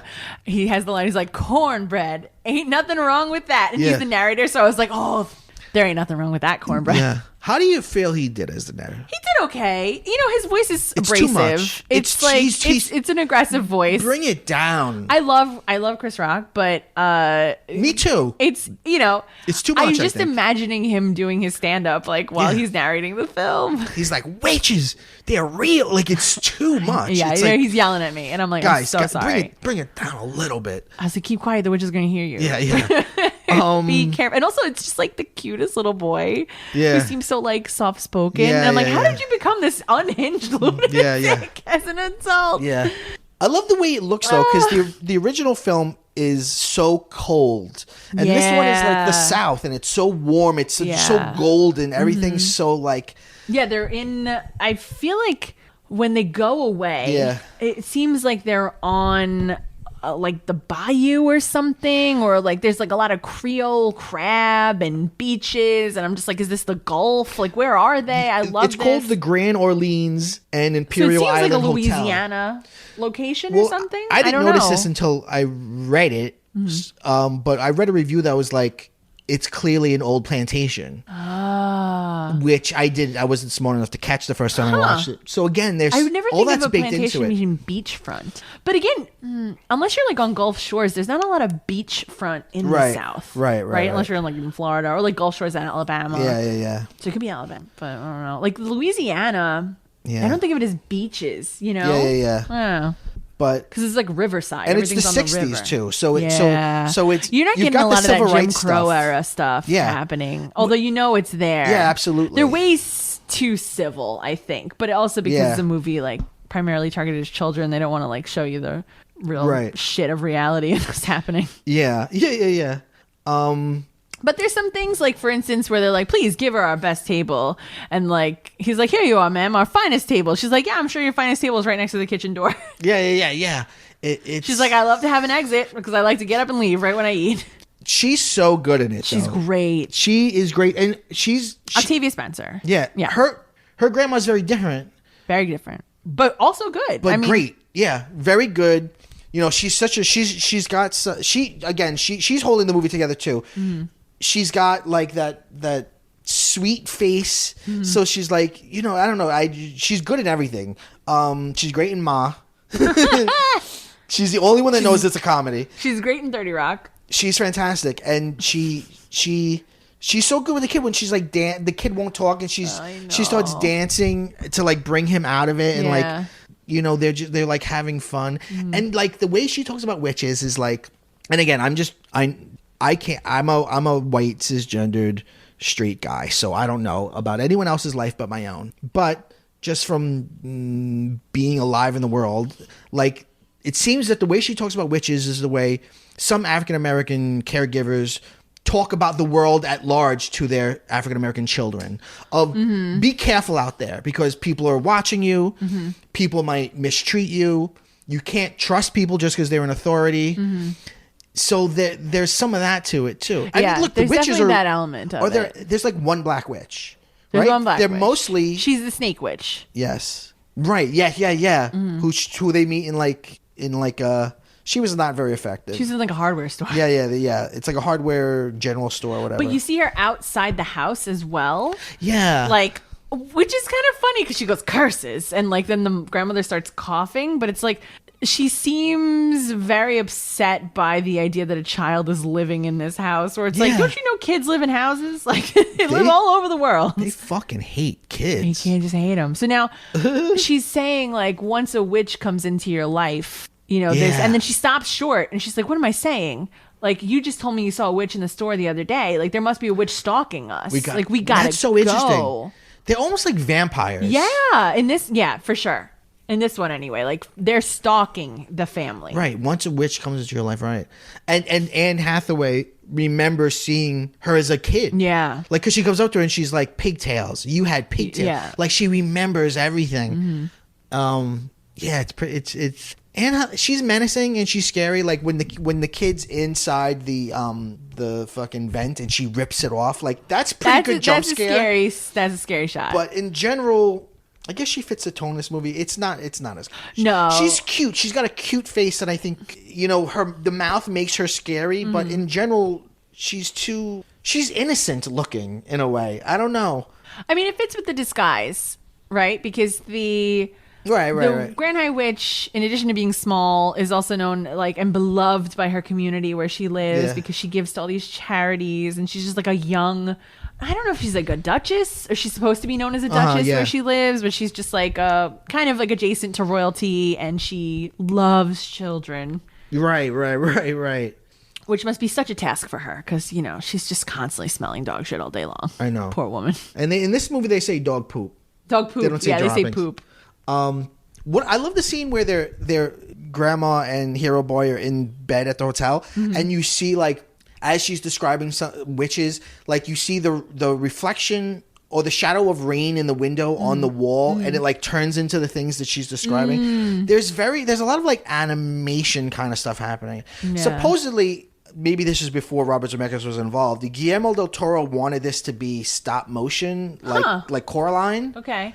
That would have been cool. That would have been really cool. His new Pinocchio is stop motion. Not Zemeckis' Del Toro's Netflix Pinocchio is stop motion. CGI.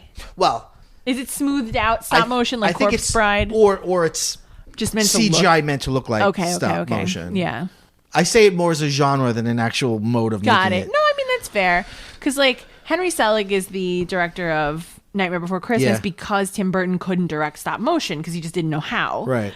But then Tim Burton made a stop motion looking movie. Right, Corpse Bride. Right. But then Henry Selick made Coraline, which they marketed as from the director of Nightmare Before Christmas. So people were like, it's Tim Burton's Coraline. No, it's not. Right. I know. So he's got one mouse in this named Daisy. Right. Daisy the mouse. He's like, Lazy the mouse. I was like, Lazy's a great name for a mouse. The song that they dance to is Reach Out, I'll Be There by the Four Tops, which is great. It's a great song. They use it in the trailer. They make a spooky version of it. Dun, dun, dun, it's distorted, stretched out. Yeah, it's pretty cool. I love the way Grandma talks. I'm sitting here like I'm blind in one eye and can't see out the other. Or that's crazier than a hog on slaughter day. I love the grandma in this. She's so funny. She tries to make an antidote. It turns black. Yeah. So when they're turned, they have like it's more like potiony. Like they have like purple bubbles. Okay. Right? First of all, they fly up in the air. Yes. Everyone who turns flies up in the air. Yeah. And they get like these purple bubbles, and then there's fur, and then they're little. It happens it's very CG. It's very fast. They all do the thing of shaking though. Yes, like in both movies they're like before they go. Yeah. Which I like. It's just like an old timey like pretending way of we're gonna transform, so let's all shake. Yeah, like, absolutely. Like you would do that's how it works on a stage or something. They actually refer to it in this movie as the way it's referred to in the book as the delayed action mouse maker, which they just call it Formula Number whatever in the Formula 86. Film. Yeah. I would love the Grand High Witch was hatched in Norway. Grandma says hatched. She was hatched in Norway. In the 2020 movie? Yes. Oh, I missed that. Yeah. Oh. So witches hatch. Hatched in Norway. Interesting. Yeah, and like we said before, they're more snake-like. They're just more in animalistic with, in general. They turn you in, they yeah. chickenify you, they mousify you. Yeah. I was just thinking, I would love have you ever seen like the Chanel No. 5 shirts where it has like the perfume bottle on it with number? I would love a like Formula 86 shirt in the same style. Someone make that. I don't like that she has super strength. That's not she necessary. Like throws a podium. Also, like who cleaned up the podium before Bruno got in there? Just right in the middle of the floor. When they're in the air she flips the stage. Yeah, it's too much. The manager is gonna come in there and be like, "What the fuck did you guys do in here? What is going on in here?" Right, and they don't have a witch inside the hotel in this version. Yeah, no. Yeah. You think the Tooch is gonna put up with that? He's not. No. He's always just like in Italy, just cooking. Yeah, he has like a cookbook out now or something like that. Or no, I think it's like an autobiography framed around food. I believe it. I mean, he had his first wife died. Passed away, yeah. Anyway, so when they're in the air vent, at the end of the air vent, there's a menacing fan, which I can't help but feel like that's an homage to Willy Wonka. Willy Wonka, definitely. That's got to be a Willy Wonka homage. So, like I said before, what I love about this is we find out that Daisy starts to talk. She's like, and she's Kristen Chenoweth. Yeah. And she's got this cute, like, Southern accent.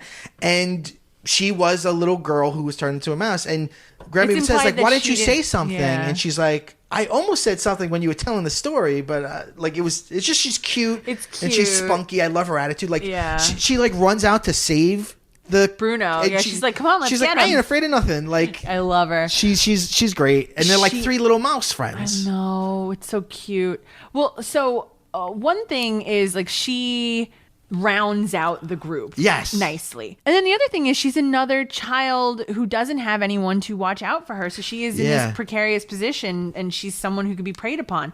Like when Bruno's complaining about his parents, she's like, you're very lucky to have parents. Some of us don't or never did. There's more of a theme in this of they become a family. Yeah. Like Bruno is not just a joke in this. Like he becomes a real friend and the three of them and Grandma like make a family unit. Yeah. Because they all become witch hunters at the end. Witch hunters. They travel the world in an Airstream trailer that says witch hunters on the side of it. Giveaway, but okay. Yeah, I know. But also their Christmas cards. Merry Christmas. Come on. I love it. Come on. Have a mice Christmas. Families can look like anything. There's no wrong way to make a family. He gets the potion into the soup pretty easy in this. It's like real quick. It's more tense in the 90s movie, but it's pretty easy in every version. Yeah, it's true. I would say. Yeah, it's true. Because that's what I sort of find anticlimactic about the book and the 90s movie in general. It's that it's not that hard to do it. After he's turned into a mouse, it's like the bad thing already happened, and then the plan goes off without a hitch. Yeah, like it's kind of tense that they sneak into the room. Her cat seems to be a bigger menace in the 2020 film than he is in the other versions. Right, because she's like spying on them. Yeah, like you can see that one in the beginning. He like comes down the column. Yeah. There's like a million vials in the 2020 version. Like, oh yeah, in the book. There's not that many. She's only giving them to the old witches. Right. And in the first movie, there's like 4 inside of a book. Like you open the book. She does have a few books there. So there's a gazillion of them in the 2020 just in her mattress. Yeah, it's just everywhere. Book. Wait, I forgot to talk about this. Let's go all the way back to the book. When he goes as a mouse, the protagonist goes under the bed and finds 2 frogs. 2 frogs. What is that about? I want more. were they kids? Does she travel with frogs? Tell me more about the frogs. Because she says, I'll squish you later. I'll like stomp you later. What the? Like, who are they? Is that her fetish? I mean, I don't know. Does she keep them around for like spell reasons? Like sometimes you need a toad's eye or whatever. Maybe. It's just weird because it's They're not loose explained. frogs. He just Runs into some frogs. and they're like, hey. No, they don't They say don't anything. even say anything. He just looks at them. She's and got they frogs look at under her him. bed. She's got dirty old frogs under her bed. Yeah. Geez, what else is there to say about the 2020 film? I think it's. I didn't watch it when it came out. I watched it specifically for this. I watched it when it came out. I thought I was gonna hate it, and I didn't. There's things about it I like. There's things about it that are smart. In general, it has less balls than the 1990 movie because it doesn't try to really be scary, and the 1990 movie does. But in a way, so it has more jump scares. Yeah, more like but it's not disturbing. Despite the change of setting and like making the characters African American and like adding the class and race issues, it is more faithful in some ways. Than the fact that he doesn't turn back into a boy at the end, I give them major kudos for. Some of the narration is word for word the text. Yeah. There are some details about it that are more faithful in those ways. Like I actually think, despite the Anne Hathaway look being completely different, I think her like vocal performance is what's represented in the text. Yeah. I actually think Angelica Houston's is an improvement on that. Yes. But I think in terms of like faithfulness, it is a more faithful performance. Yeah. Visually, I mean, I don't think so at all. But I think the 1990s is like far and away a stronger movie. Yeah. It's a more enjoyable movie. It's not bad. No, it's not bad. It's not. And I really do like the added layers that, changing the setting and the race of the characters adds to it. If you're going to do an update, like do it through a different lens. Different. Yeah, it's interesting. But I do think it relies on CG too much. Right. And it takes away from it. Absolutely. It does not add anything. I don't know. I think it's weaker overall, but I do like a lot of aspects of it. Yeah. I'm not gonna watch it's nothing to write home about for fun. Like I watched the 1990 Witches for fun. Right. I probably will not watch it again. Yeah, unless it's like on and I'm in the room. Right. Or like Henry wants to watch it or Peter. Yeah. Let's talk about witches in pop culture. Who are your favorite witches in pop culture? Well, certainly these witches, Sure. the Grand High Witch. I just love everything about it. I love the lore of these witches. I'm gonna say I'm not gonna include Harry Potter, even though it's like my favorite IP maybe ever. Because like witches and wizards, it's more of like a wizard book to me. I think we'll probably get into this later in the month, or maybe earlier in the month. I'm not sure where it's gonna go, but Practical Magic. I love the Practical Magic witches so much. You can really go in a lot of different ways tonally with witches, right? You have the Witch, which is pitch black, dark tone. Right. I talked about that a little bit with Nadia. Or like Sabrina the Teenage Witch, which is bubbly and fun. Okay, so the other thing I was going to say was there's this great true story about... the funny thing about the 2020 witches is that they prey upon not social pariahs, but like people who are disadvantaged in society. Yeah. When in fact, during the real witch trials, like it was societal outcasts who were targeted as witches and accused of witchcraft. So there's this story, and of course I'll never remember the name, but this older woman, lived on her own. She was accused of witchcraft, like making cattle sick and all this stuff. Yeah. They like beat her. They hung her from a tree. She survived. And like lived. She continued to live. Like they abandoned her in the snow, and then she survived. Yeah. And I think it's Margaret Atwood is a descendant of hers. Shut up. And she wrote this amazing poem. I think the poem title is Her Name. And then the last line of the poem is like, I wasn't a witch before, but now I am one. Wow. So it's like all this stuff made me a witch. Like you gave me the power in doing this to me. I mean, one of the things that I learned recently when thinking about this topic is a lot of it wasn't even really good faith accusing. It was like, I want her house. I want her land. I want to take her property. Yeah. So I'm going to call her a witch. She's a witch. It's It's so funny. Well, it's not funny, but it's an interesting thing that it's like the true story of witches and witch hunting is so horrifying. And you want that story told, but at the same time, like, you can't help but then fall into the mythology. Same thing with exorcisms. Truth about exorcisms are, it's like a woman who's like, I'd like to vote. And they're like, let's give her an exorcism. And then they starve them and torture them. Yeah. And in some cases, like, kill them. Forward thinkers, people with mental illness, or sometimes intellectually disabled people. Someone wants to, right. They all got demons in them. Right, there was that lore episode about like she just had a little business. She was like she did the laundry for the village, and then she was like making money doing it, and he wasn't making money, and he's like, "You're not the woman I love." And then she was just like, "Chill, dude," and then fucking she was a witch. A witch. Well, yeah. Hocus Pocus is also Salem witches, but it's much lighter in tone and funny, and you know. Well, my favorite Salem witch is Marge Simpson from the Treehouse of Horror. Love it. And I think what's so good about that is because Marge as a character is very powerless. She's put upon. She doesn't have a job. She has, other than being a homemaker and a mother, her husband is an asshole who doesn't appreciate her. But in that episode, it's almost triumphant that she's a witch. Yeah.